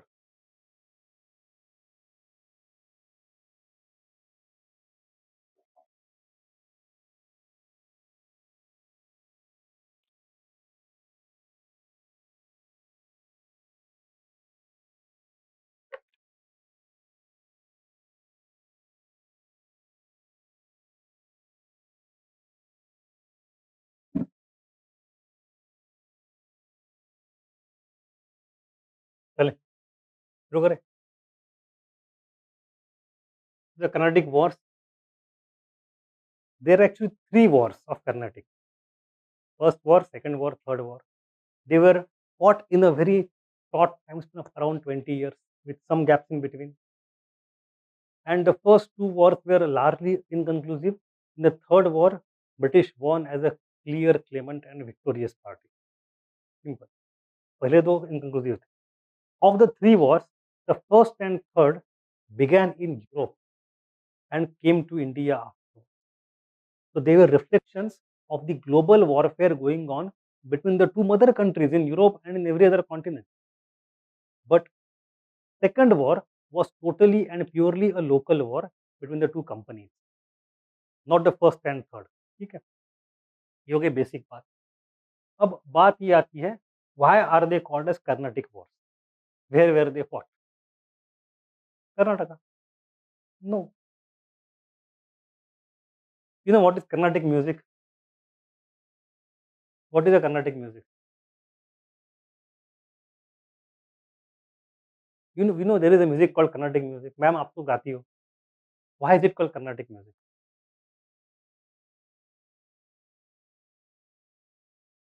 The saying कर्णेषु आटति ही इति कर्नाटकः। जो कान को सुंदर लगता है, अच्छा लगता है, कर्णेषु आटति ही इति कर्नाटकः। अब ये कहावत है, सच झूठ नहीं पता। But when you say Carnatic music, if you go to Karnataka today, specially north Karnataka, lots of them are the singers of Hindustani music. Go to Dharwad, the best place of Kirana Gharana today. तो मल्लिकार्जुन मंसूर से लेके विपिन जोशी से लेके फिरोज दस्तूर से लेके सवाई गंधर्व से लेके सब लोग वहीं से आते हैं। तो Karnataka is not Carnatic, Carnatic is Tamil Nadu and south Andhra. So when you say Carnatic wars, the region Carnatic is this one.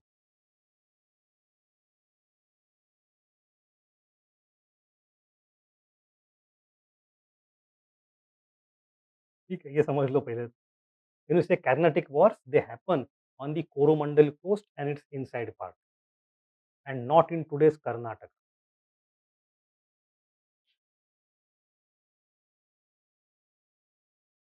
So this region was called as Karnataka Payanghat in the Mughal era. The Mughal territorial unit in this region was called Karnataka Payanghat, and there are many political actors there. So let us have a very brief overlook of who are the political entities there, ताकि landscape पता चले पहले हम। Then we go back to British and French. तो पहले तो वहाँ पे सबसे इम्पोर्टेंट है आपके लिए the Nizam of Hyderabad. Hyderabad का निज़ाम जो है, he started this state in 1720s as Chin Kulich Khan, and then Asaf Jahan first of and then Nizam, etc. So that is one important, very powerful state there. The second state that is over here is called Arcot. Arcot. All the spelling is Arcot. The Tamilians call it Arcot. So Arcot was actually a town which was the headquarter of administration of deep south in Mughal era. जब मुगलों का राज था सब जगह, तब this was the headquarter, और जब Mughal week हो गए, तब ये बन गया इंडिपेंडेंट। ठीक है, so Arcot is a second entity. It is today north west of Chennai, तो नॉर्थ ऑफ तमिलनाडु वहाँ पे आज भी है। Then you go to south of Tamil Nadu, here you have Tanjore, Tanjavur. I hope you know Tanjore. Tanjore had a ruler of Marathas, so Bhosle Tanjore, the third entity. The fourth entity, at that time, the two entities are emerging newly. एक है Mysore, and then we have Travancore. So Mysore, that is south of Karnataka, and Travancore is Kerala. Do you know these names? आपको नाम सुने सारे ये पहले? सुने हैं ना? I will ask you all of these circles now afterwards. And then the last entity you should know is called पाड़ीगार और पोड़ीगार, और दे आर लोकल लैंडलॉर्ड। जैसे नॉर्थ में जमींदार होते हैं, साउथ में पोलीगार्स होते हैं। They are spread in many north of Karnataka, Kerala, in this region, everywhere they are spread. So lots of them are there who had to be conquered independently. Local warlords have. We have these many entities there. Poligar, polygars. I will revise all of them one by one. The first is Nizam of Hyderabad. The second over here in North Tamil Nadu is Arcot. The third in South is Tanjore. The fourth is Mysore. The fifth is Travancore. And sixth is various local zamindars who are known as polygars or palayangars if you go to Tamilian kind of version. ठीक है, तो ये सारे actors वहां पे हैं. This is all confusion, right? Why this confusion? Because the Mughals have passed away. We have these states who are there now. Some of them may be older, some of them are newer, but they are fighting against each other all the while. And Arcot is especially important for us here because it is in the region of Arcot, north of Tamil Nadu today, on that coast near Madras, Pondicherry, etc. That is the coast where you have the factories of all the European companies. कि वहीं पे उनको land lease जमींदारी मिल गई, तो factory सारे वहीं बन गए उनके।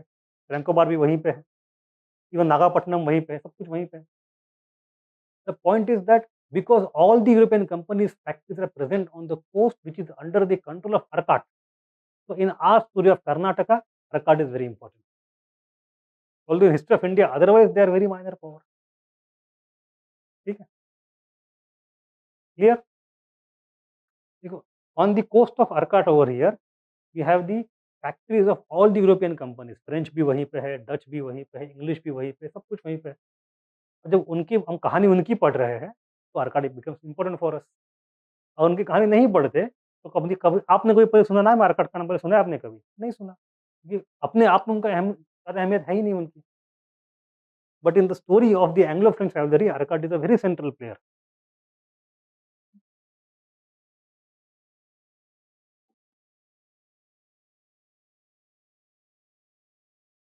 So let us understand some context first. By 1700, the English were able to dash out the Portuguese and Dutch from the Indian scenario. Now they were left with the single competitor who has newly emerged, that is France.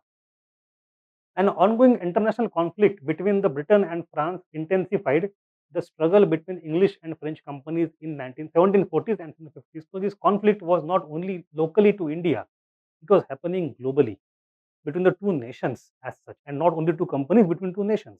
So as I said, of the three wars, the first and third war was the global war between two nations, which was also played in India. The second war is purely between the two companies, which is only local to India. Both sought to enhance their influence in southern India by strengthening their own security, building forts, and enlisting Indian soldiers in the name of self-defense.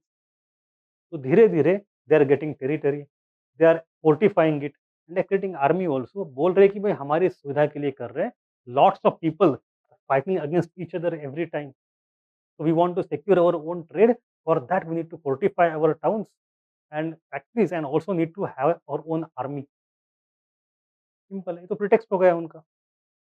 Now, at that time, southern India is very curious because the Aurangzeb has died and it is thrown into anarchy. And in that anarchy, various new states have emerged. These states are new states. They are fighting against each other for territory. So constant wars तो हो रहे हैं. At the same time, internally, they don't have a long tradition, whereby there is a succession law which is defined. राजा एक बार नवाब या निजाम मर जाता है, from the family many claimants emerge कि अब मुझे तख्त चाहिए। तो every generation gets embroiled into civil war, lots of factionalism are happening. अब कंपनी बैठी सोच रही है कि यार ये आपस में युद्ध तो कर रहे हैं, at the same time within each of the territory also lots of war are happening between different factions. This is a good point to enter. इनको जरूरत है, हम मदद करते हैं, तो हमने तो आर्मी बना ही ली है, इसी आर्मी को उनको देते हैं भाड़े पे, सिंपल बात। So this army which was created by French was now lent on hire as mercenary army to these local territories for fighting each other all the time. That is how they, it's a new business idea, it's a new business because see ultimately वो चाहते क्या है? To stop silver in coming into India, and every company tried to do that in different way. And second thing that they want is to oust the competitor and create monopoly. दो ही तो मतलब है उनके, ताकि मुनाफा मिलेगा। अब silver रोकने के लिए क्या-क्या किया था?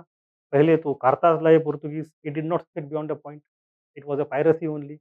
Then the Dutch people tried to conquer the inter-Asian trade, intra-Asian trade. That succeeded up to some time, but again it has its own limits. The French have got new idea. Just create the army and rent the army to Indians, and in return of that help, let us get money and land. We have money. Using that money, buy Indian commodities and sell them there. So they want to generate local revenue source, which will be used to purchase local commodities and be sold in the market in the world. So this was a good business for them. And if you support one party in the war, let us say आप और आप दोनों बहनें हैं और आपके कोई generation पुरानी एक बहुत सीनियर औरत है, मर गई, अब गद्दी खाली है, आप बनोगे कि आप बनोगे? तो she is French, I am British, she will support you, I will support you. आप में से कोई ना कोई जीतेगा, अगर आप जीत गए तो मेरा फायदा है, मेरी चांदी है, सिंपल बात। बिकॉज माई, जिसको मैंने सपोर्ट किया था वो अब राजा है वहाँ। So once you get there, what I will do? I will ensure that you will oust her from the business. So French would want their proxy or their puppet on the throne, so that that king or Nawab or Nizam will ensure that British can't do business in the territory. तो war चल रहा है between the two companies, जिसमें फंस गए local लोग। Southern India was thrown in prolonged political turmoil when Aurangzeb launched his Deccan campaign in 1681. The situation only aggravated after his death in 1707. The balance of power was upset. Marathas were emerging as a major power, and there was emergence of a lot of new states leading to instability. The net result of all this strife was total breakdown of the administrative order. This political instability offered the two companies a golden opportunity. Simple. Yeah. Now the table आप बाद में इसको देख लेना, भर लेना इसको। या first war, second war, third war, the causes, the main battles and the treaties and the outcome. We'll see all of them one by one. The first war. The first war actually did not start in India. It was a reflection of what was happening in the West. In the West at that time, we had something called as the War of Austrian Succession. The War of Austrian Succession. Now we don't need to go into history of Europe here, not required. But it was some family dynasty in Austria, and it had factions. So the war started at all European scale. And in that all European war, British and French were on the opposite side of each other. So because of that, in India also they're fighting against each other. Simple. इतना काफी हमारे लिए. So the War of Austrian Succession is a main cause for the beginning of the First Carnatic War. So in 1742, Joseph Dupleix was appointed as the governor of French possessions and remained till 1752. He is the most prominent figure in the history of French colonial expansion in India. If you go to Pondicherry today, you will find his huge statue there near the sea coast. Even today, he is considered as the most important. अगर वो थोड़ा सा उसको backup मिलता France का, French government का, हो सकता था आज भारत में फ्रेंच का राज हो, and we would have spoken in French and not English. Anyway, so Dupleix is a very important person. So his appointment coincided with the outbreak of the series of military conflicts in Europe, which were together referred to as War of Austrian Succession. France and England were supporting different candidates as heirs to the Habsburg throne in the war. Habsburg was the dynasty in Austria. In that dynasty, we had two different parties going for किसके पास गद्दी जाएगी. तो one party को support किया अंग्रेजों ने, दूसरे को किया फ्रेंच ने. Thus, in India, the two companies were arrayed against each other, leading eventually to a full-blown war. अब ये war interesting है. इसमें you will come to know how the story evolved one by one. Initially, the French were on the upside. The war was not started by French; they were just waiting. It is the British. Weaker French tried to avoid hostilities, but British were deliberately provocative on sea, and they threatened Pondicherry. In retaliation, Dupleix, with the help of a person called, I don't know how to pronounce all these things names, La Bourdonnais. Let us call him La Bourdonnais. Good. That's why I asked anybody speaks French. कोई बोलता है तो अच्छी बात. La Bourdonnais captured Madras. Now Madras was the capital of British in South and also entire India at that time. This placed the East India Company in a precarious position in Coromandel. अब यहाँ से आगे French would have won everything. He was actually the naval officer, head of navy, and Dupleix was the governor.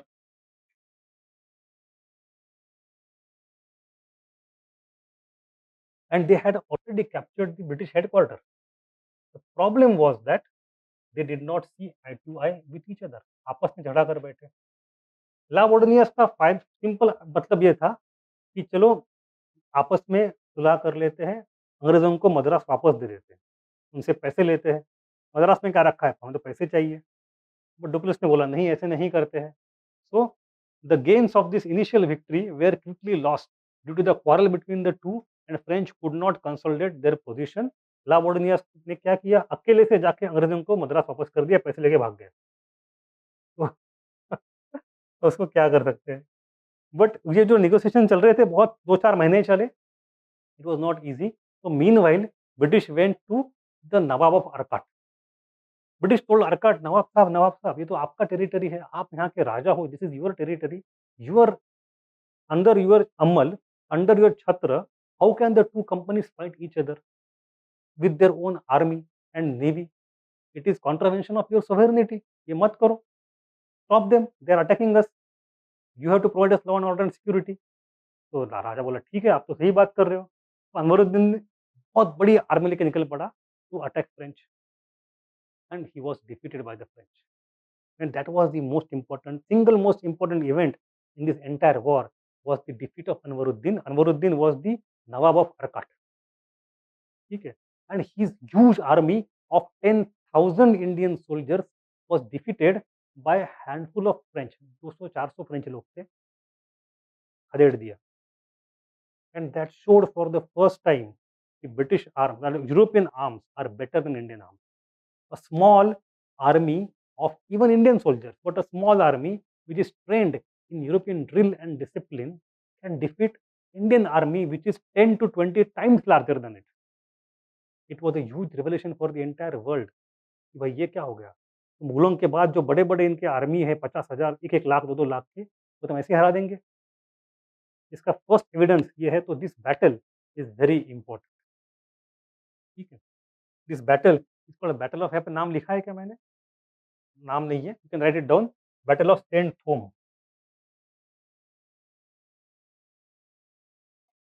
This place is just outside Madras. Battle of Saint Thome. Battle of Saint Thome. It was in 1746.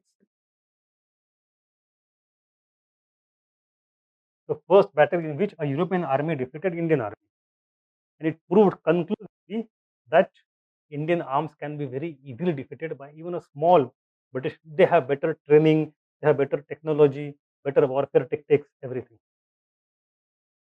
Battle of Saint Thom. The Nawab agreed to intervene and sent a huge army to defeat the French, but he suffered ignominious defeat by a small disciplined French army. important lesson for the first time in the superior European trained army. Then gradually it led to stalemate.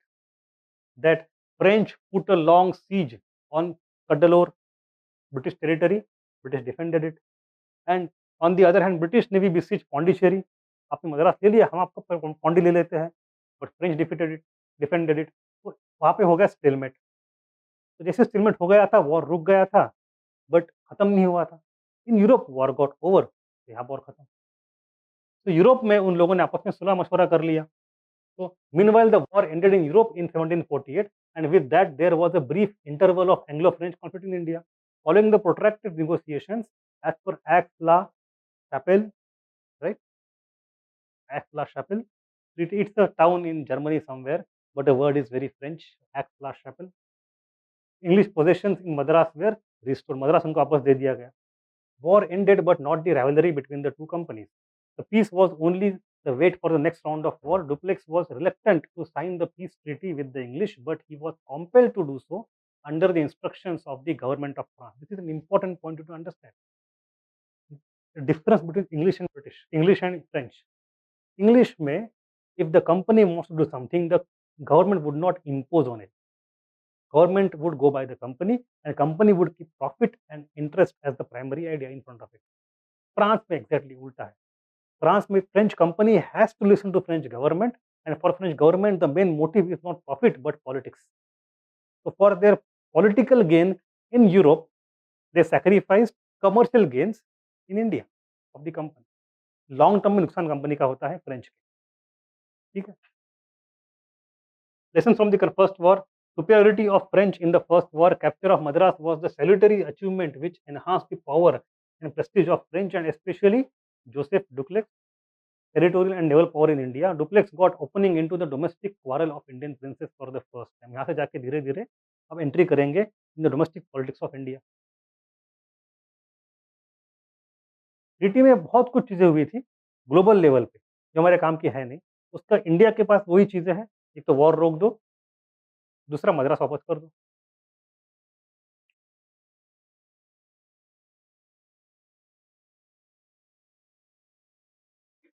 In this war, if you see that there is no opening in Bengal and no opening in Bombay also.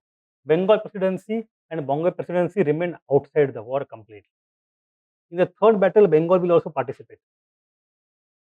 Any query so far? Simple battle, कोई बड़ी बात तो है नहीं. Then we go to next battle or rather war. I hope you know the difference. War और battle का अंतर जानते हो आप? War and battle are not two synonymous words. The difference between the two.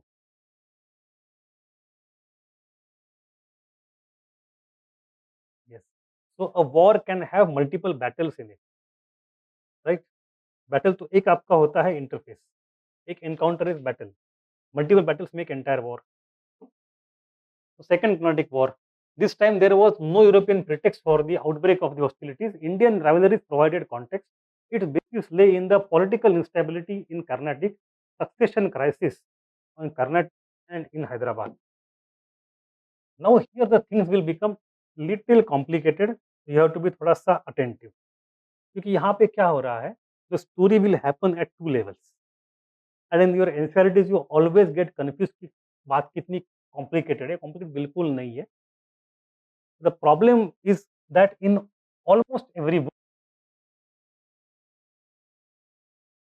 something is happening in Hyderabad. At that time something else is happening in Arcot.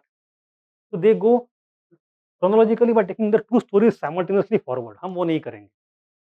We'll go from start to end only in Hyderabad first, understand the story, and then again come back and Arcot start to end. So story will be clear, although they are interrelated. But समझ लो आप, हम दोनों अलग अलग देखेंगे, confusion खत्म हो जाएगा. So the story, there are two stories. One story happens in Hyderabad and other happens in Arcot. अब यहाँ पे आते आते डुप्लेक्स ने अपना काम कर लिया. He has created a modus operandi for which he is a very far-sighted statesman and visionary. What did he do? He understood that we should intervene in the local conflicts. पहली बात. Secondly, we should lend our army on hire to Indians. दूसरी बात. And तीसरी बात, let us thereby gain control over the politics and put our puppet kings and become the kingmakers ourselves. and then through the puppet king take all the money and oust all of the European companies. खत्म। ये जो है, ये होने की संभावना पहले किसने देखी? वो है duplex, not British. British understood that Duplessis is doing it and they followed it a lot later on. But he is visionary for that. He could not sustain it, unfortunately. He could not sustain it beyond a point. उसको घर से support नहीं मिला. French company was weaker. His ambitions were much larger than what French company and French government wanted to support or could support. तो बेचारा फंस गया. In the case of English, they gave all the open hand to Clive. तो वो आगे चले गए. ठीक है? So let us look at the story of Hyderabad first. In Hyderabad, it is a state which was created in 1720s by Nizam ul Mulk in Kulich Khan, Asaf Jah first. Now he was the founder. He was actually a very important person. कल उसके बारे में देखेंगे detail में. When we study the story of Hyderabad also. But here understand the story of Carnatic War. When he created the state of Hyderabad, he was there for almost 2 decades. He died. He died in 1748. And after that, there was a political vacuum. अब राजा कौन बनेगा? And we have two claimants. One was Nasir Jung, other was Muzaffar Jung. So the death of Asaf Jah created a political vacuum in Hyderabad, which the French and English rushed to fill in by exploiting the dispute over succession crisis. So two different claimants came. One was the son of the original Raja, other is grandson. So Nasir Jung was son of Asaf Jah. He became the next Nizam, but he was challenged by Muzaffar Jung, grandson of Asaf Jah, through the daughter. होता क्या है? Indeed, the French supported service to Muzaffar Jung. Nasir Jung was already next Nizam for some time. Muzaffar Jung said कि नहीं नहीं आप नहीं मैं बनूंगा और मैं कैसे बनूंगा? I need some support. French company said मैं देता हूँ support तुमको. So they offered support to Muzaffar Jung, and English therefore had to give support to the opposite party. English gave support to Nasir Jung. Is it clear so far? अब होता क्या है? कहानी देखो आगे. नासिर जंग का होता है खून. अब कैसे होता है, कौन करता है नहीं पता. But he is assassinated secretly in 2 years इन 1750. तो डुप्लेक्स उसका फायदा लेता है. He sends his entire army under the command of a general called D. Bussy. He is a very important character here, D. Bussy. So D. Bussy is a great general of the army, French army. He takes Muzaffar with him, and then Muzaffar Jung was taken to the city of Hyderabad. और वो उनके पौंडीचेरी से निकल के पूरे बड़े army के साथ they enter Hyderabad city and put him on throne. अब वो राजा बन गया है, नवाब बन गया है. वो जिसने बनाया उसकी ताकत बढ़ जाएगी. The French are now kingmakers and they start getting all the benefits. Muzaffar जंग was in turn assassinated क्योंकि अब उसको बिठाया तो उसका भी खून हो जाता है. अब क्या करेंगे? French don't care. कोई किसी और को बना देंगे, उसमें क्या दिक्कत है? So the French put his own brother Salabat Jung as the next Nizam and he is made Nizam. And Salabat Jung remains there on throne for next 10 years. So D. Bussy and Salabat Jung, ये दो रहते हैं हैदराबाद में 10 साल तक. D. Bussy is actually real power holder and Salabat Jung is on the puppet, is a puppet on the throne. And through him French extract a lot of पूरी जमींदारी, पूरी gifts and all the trading privileges are taken by them. So actual Hyderabad for this entire period is controlled from behind the throne by French, and the main person is D. Bussy. That was the whole game plan. It is called as regime change. आज भी होता है. Turkey में हो रहा था, नहीं होने दिया. इराक में होता है, ईरान में कोशिश चल रही है, इजिप्ट में कोशिश चल रही है. Normal politics. ठीक है. Salabat Jung, the younger brother of Nasir Jung, as successor, who then stayed as Nizam for a decade. In return, the French company received extensive grants in Tamil Nadu and the authority to govern vast areas. More importantly, the new Nizam ceded a few districts on coastal Andhra, Guntur, Rajahmundry and Ellore, etc., which are called as Northern Sarkar. Northern Sarkar. इसको समझना आप. Northern Sarkar is not in North, in South India. But ये मद्रास के north में है तो northern सरकार उसको बोलेंगे आप. इट्स कोस्टल आंध्रा, नॉर्दर्न सरकार. Duplex himself individually got rewarded very handsomely and he got huge presents. He was made the governor general of entire India south of Krishna river. तो भाई सब कुछ इसके पास आ गया. So this is the story that happened in Hyderabad. In Hyderabad, at the end of it, the French have upper hand, and the character or the puppet supported by French has won. And is on throne. Simple कहानी, कोई मुश्किल है इसमें? नहीं। Now come to story is happening parallelly in Arcot. Arcot में उसी समय क्या चल रहा है? अरकाट के अंदर भी you see succession crisis is going on and multiple factions have come up. Now the main person in Arcot was Sadatullah Khan. Sadatullah Khan was the main governor of Arcot from the era of Mughals. And his family is called as Nawayat dynasty. And he started to become gradually independent. He was the last Mughal appointed governor, and when Aurangzeb died, afterwards he becomes independent. His name is Sadatullah Khan. His family is Nawayat family. Simple. The problem is that उसके family में एक बंदा है and his name is चांद साहिब। चांद Sahib and Chand Sahib wants to get the throne. So Chand Sahib wants to remove Saradullah Khan and get the throne, but he is not able to do it. But he gradually comes very close to French. तो चांद साहिब की दोस्ती होती है with French. अब चांद साहिब जब झगड़ा शुरू करता है, he wants to expand his power, then in the course of expanding his power, he attacks Tanjore. Tanjore is ruled by Marathas. अब Tanjore Maratha ask for help to their main Maratha family in Sahu of Satara. So from Maharashtra, Sahu is sending the next general to South India. His name is Raghuji Bhosle. So Raghuji Bhosle is the Bhosle family of Nagpur. Raghuji attacks South India. He comes to Trichy. He invades South India.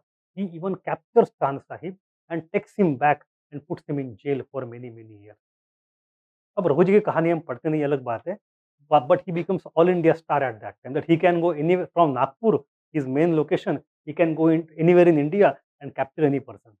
So later on, even from Bengal he is invited, he starts attacking Bengal also, but वो अलग बात. So Chand Sahib is now out of scene. Meanwhile, Saratul Khan मर जाता है. So in 1743, Nizam of Hyderabad intervened and appointed Anwaruddin as Nawab who replaced the Nawayat dynasty. होता क्या है कि Nizam of Hyderabad appoints Anwaruddin. So are you able to follow me so far? This person is dead.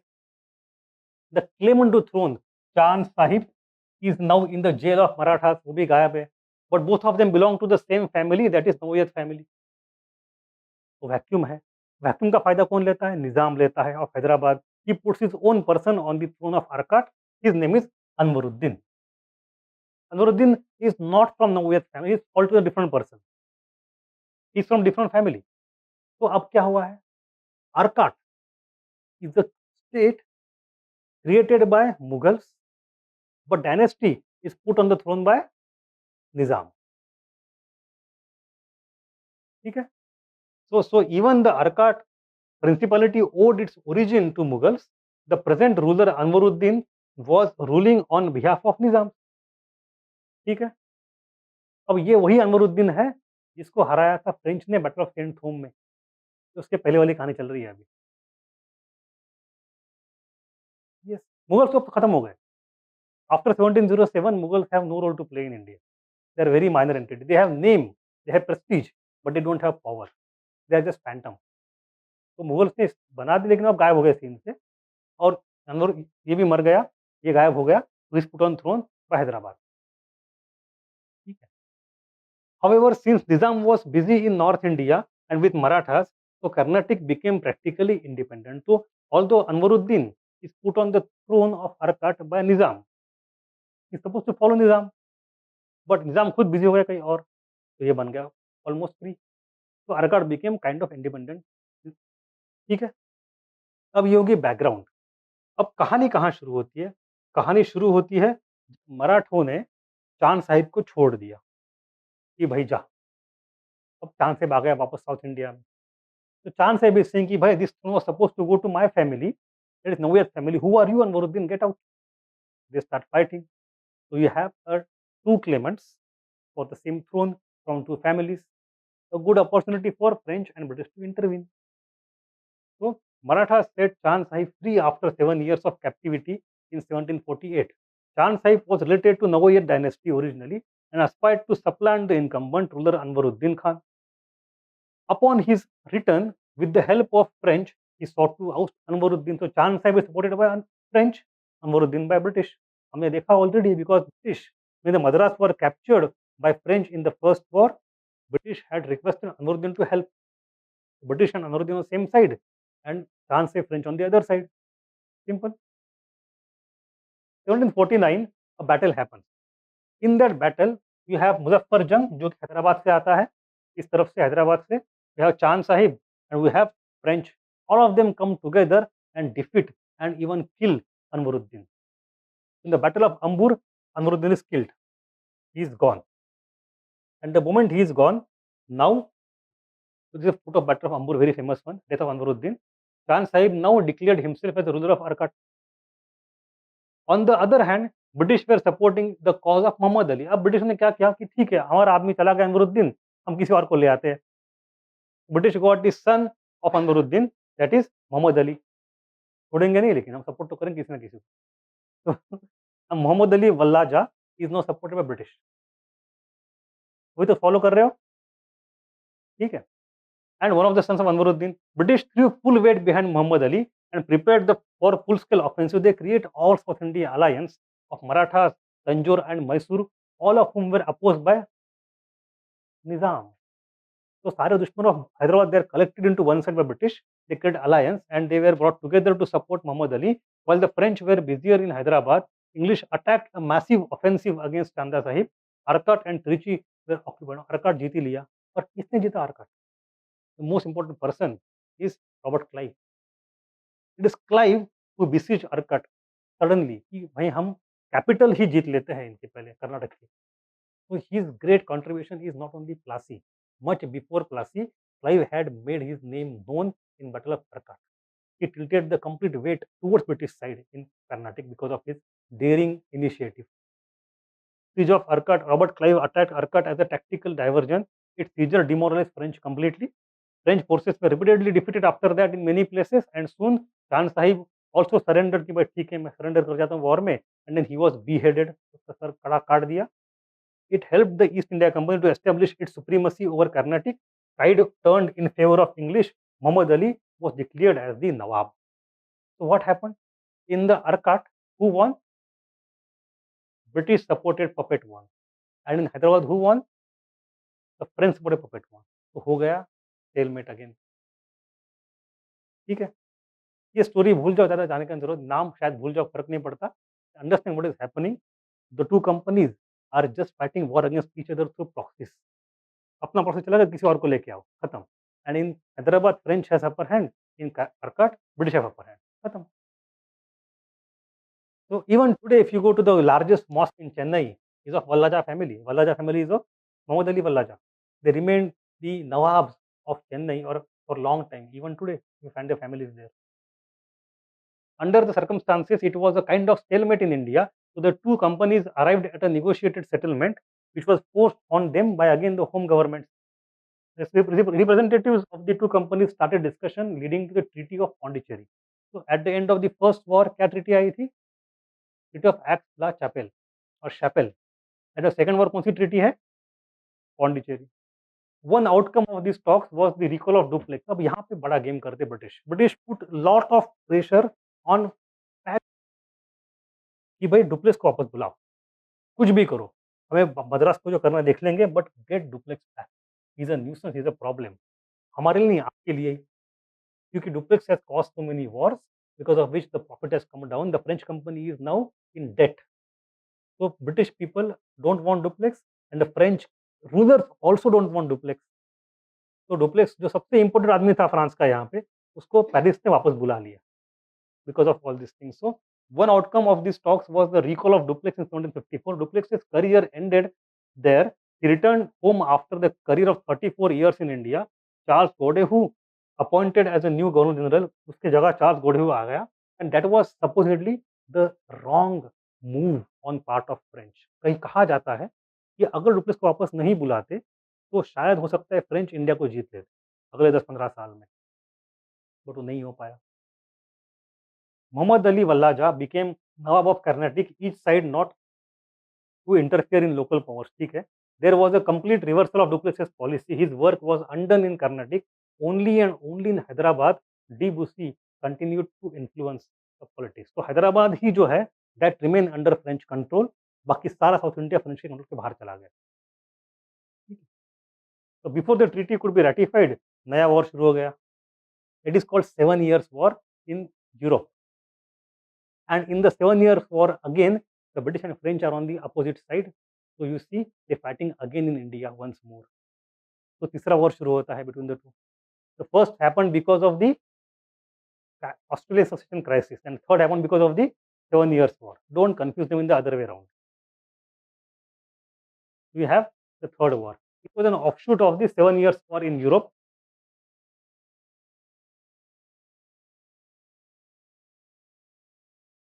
Which in turn was a part of an international conflict among Western powers for colonies, although it involved some specifically European political issues. The English and the French were at war wherever the two had been seeking to wrest colonial possessions from each other, especially in North America and India. 7 Years War पहले होता है, which ultimately in which the French are defeated. तो French गुस्सा होते हैं भयानक. ये war खत्म होते ही शुरू होता है American war for independence, and in that the French support Americans against the British बदला लेने के लिए. अब देखो वो because they put politics above economy. होता क्या है, in the first war they got defeated, 7 Years War. In the American War of Independence, they did not benefit anything, but they had to spend lot of money to support America. नुकसान तो हुआ उनका financially. अंत में क्या होता है, France डूब जाता है. It gets completely bankrupt, and then the French monarchy is lost, and French Revolution happens in 1789. But anyway, so in India क्या होता है, there were two theaters of war. One was in Bengal and one was in Carnatic. In Bengal, it was the Clive again, and his masterly activity helped British a lot. What happens? British captured Chandarnagar. Chandarnagar was the headquarters of French in Bengal, right? French could do nothing till the fleet arrived, but then fleet took too much time to arrive. In the meanwhile, Battle of Plassey happens. In the Battle of Plassey, because of Clive again, British gets huge amount of money, morale and men. All three the moral तो है ही क्योंकि बंगाल जीत लिया है, money तो है क्योंकि बहुत लूट लिया है, एंड मेन ऑल्सो क्योंकि बंगाल से रिक्रूट करके भर भर के लोगों ने भेज दिया साउथ में उन्होंने. And because of that the scale tilt completely in favour of British. अगर बंगाल में प्लासी नहीं होता तो साउथ में फ्रेंच को हराना मुश्किल. It is only because of the Bengal resources that the British could, because ऐसे नहीं कि फ्रंट पे गलती नहीं होती है. इन साउथ में हम देखेंगे बैटल हुआ कर्नाटक में, बैटल में दोनों तरफ से गलतियां होती है. British general also did mistakes and French general also did mistakes. But once you do the mistake, you can rectify provided you have more money for that. अगर आपके पास पैसे ही नहीं है तो फिर आपका मिस्टेक फेटल मिस्टेक बन जाता है. That is what happened with French. They had no money to fight the wars any further. British had infinite money, so they did commit equal mistakes. It's not that they were much superior, but they had money to again come back after and again come back after because of the control over Bengal finance. Plassey is the one which tilted the table in the favor of British completely in Third Carnatic War. What happened in Carnatic at that time? The defeat in Bengal. With the defeat in Bengal, the French sent a senior military officer D. Lally as the commander general. Now he is an important character, although he is a very sincere person, but somehow he did not work in India well. Uske tactics all went wrong, and British or French lost because of that. Commander General of the colonies in India with instruction to inflict maximum damage to the British. It was a desperate attempt to reverse the tide of their misfortune, but it went in vain. Lally spent an year attacking Tanjore, besieging Madras without any outcome. Lally की सबसे बड़ी गलती क्या रही? उसने कहा D busy को, D busy, you have got good command, you have got army, you are so intelligent person, I need your help. Come out of Hyderabad, come to Carnatic, लड़ते हैं खिलाफ अंग्रेजों के. That was the worst thing that he could do. At least Hyderabad was under their control. The moment Debussy left Hyderabad city and came to support Lally, the French lost control of Hyderabad also. And that is a major strategic mistake that was done by Lally. So Lally unwisely ordered Bussy to leave Hyderabad to render assistance in Carnatic. Bussy had to leave the troops under incompetent commanders there. English sent army, captured northern Sarkars and replaced French in Hyderabad port very suddenly. तो उनका एक जो मात्र जगह बची थी हैदराबाद वो भी चली गई अपने हाथ French. Then we have the major battle, that is battle of Bondiwash.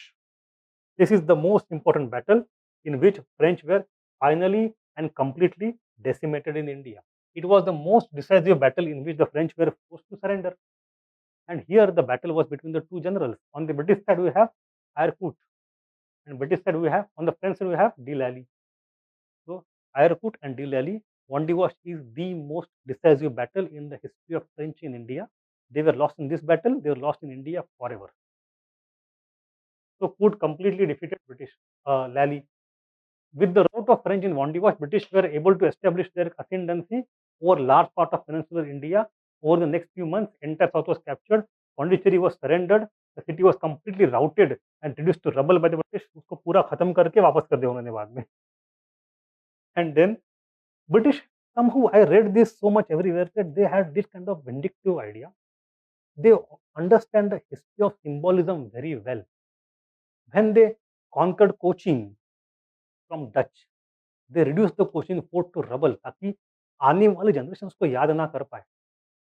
When they conquered Portuguese, Pondicherry, they destroyed city completely. उसके बाद जो आज का पौंडीचेरी है उसके बाद बना गया है, पहले का नहीं बचा. When even in Second World War, when they captured Singapore, they afterwards वहाँ पे जो मॉन्यूमेंट बनाया था सुभाष चंद्र बोस ने तोड़ दिया, पूरा खत्म कर दिया. They want the symbols of their enemies not survive for future generations. उनको they have a long historical memory of how things turn out in future. That is why that when जब मैं ये पढ़ता हूँ मुझे क्लिक होता है कि when Osama bin Laden was killed by America, he was not allowed to get buried anywhere else. समुद्र के जाके बीचों बीच छोड़ दिया उसको. उसकी कोई जगह ये नामोनिशान ना बचे. अगर बचता तो that becomes a rallying point in future after 50 years, 100 years sometime. नहीं करना, वो क्यों करना है? In the final act of humiliation, Lally was captured by British and sent to Europe as POW. This is a very funny thing. Lally को अंग्रेजों ने वो prisoner of war बनाया.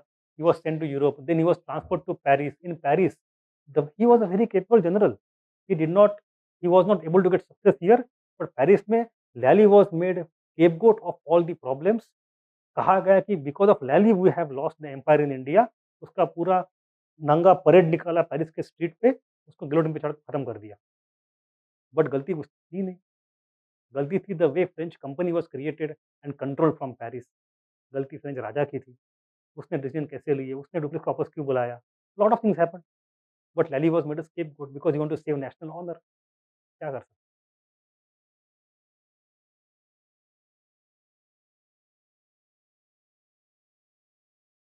So there are two treaties there. One is local treaty of Pondicherry and other is treaty of Paris at the global level because it is the global war also. And then ultimately peace was restored, Pondicherry was returned. But with that it was said that they will not fortify Pondicherry, they will work under the control of British only, they would not interfere in any Indian politics at all, and therefore they would be reduced to almost nothing. So French factories and Pondicherry were returned but without fortification and confined only to local trade. However, the possibility of the French Empire in India was over. Hereafter, they were to live under British protection and not allowed to fortify or garrison their towns nor permitted to interfere in political affairs of India. Thus, the French dream of creating an empire in India was shattered forever. By the end of the Third War, the EIC became a territorial power in South India and had established preeminence in Hyderabad also. The most substantial gain was, however, in the eastern India after the Battle of Plassey, and there was near complete French expulsion from Bengal too.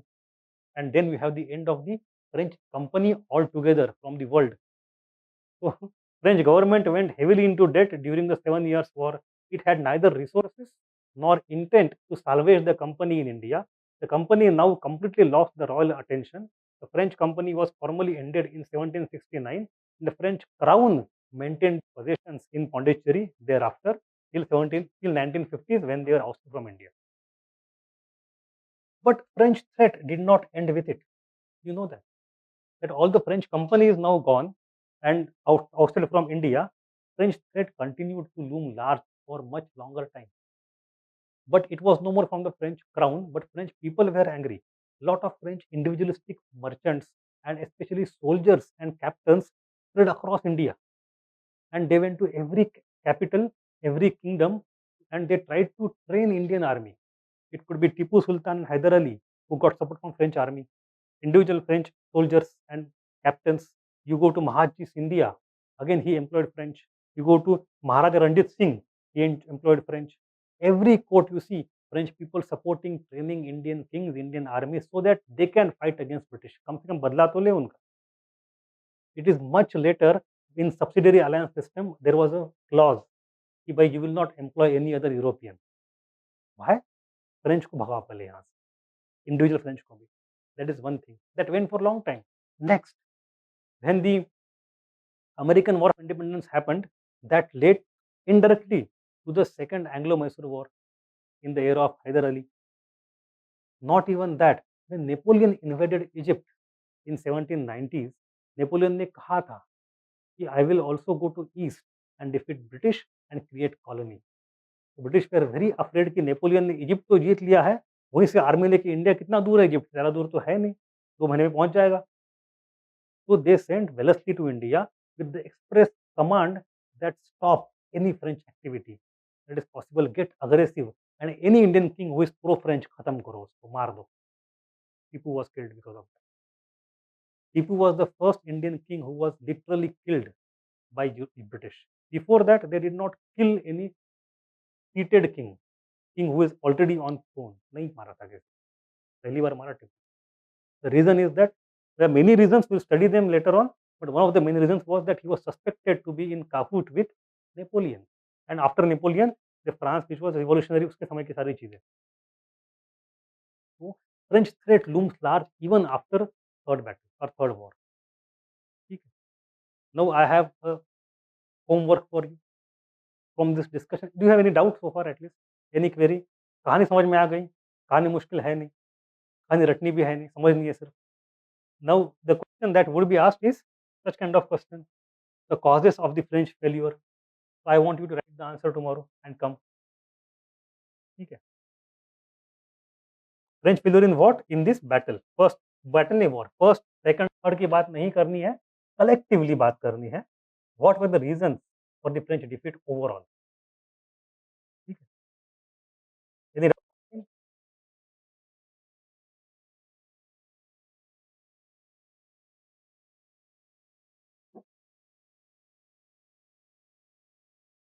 Priya, Yashika, Srimati, Anushya, Aanchal, Rani.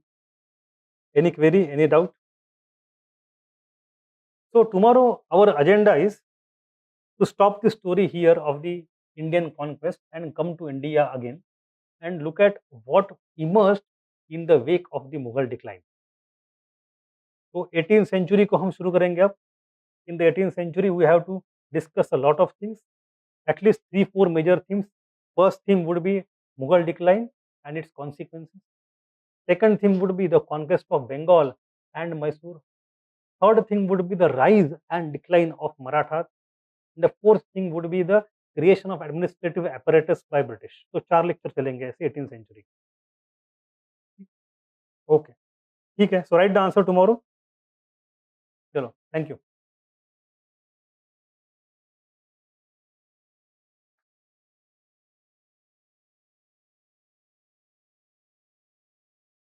Speed ठीक है, बढ़ाऊं थोड़ा, मुझे थोड़ा speed slow लग रहा है to be very honest. ठीक है, चलो. How was the paper otherwise yesterday? मुश्किल था, आसान था? आंसर लिखे आपने सबने? So you can meet him right now. He is sitting there only waiting for you with your answers. जिन्होंने आंसर लिखे हुए हैं, and discuss with him. ठीक है. Harish, his name is Harish. I can send him here also if you want. ये class में बैठना है? I'll send him here. Or you want to meet him one to one?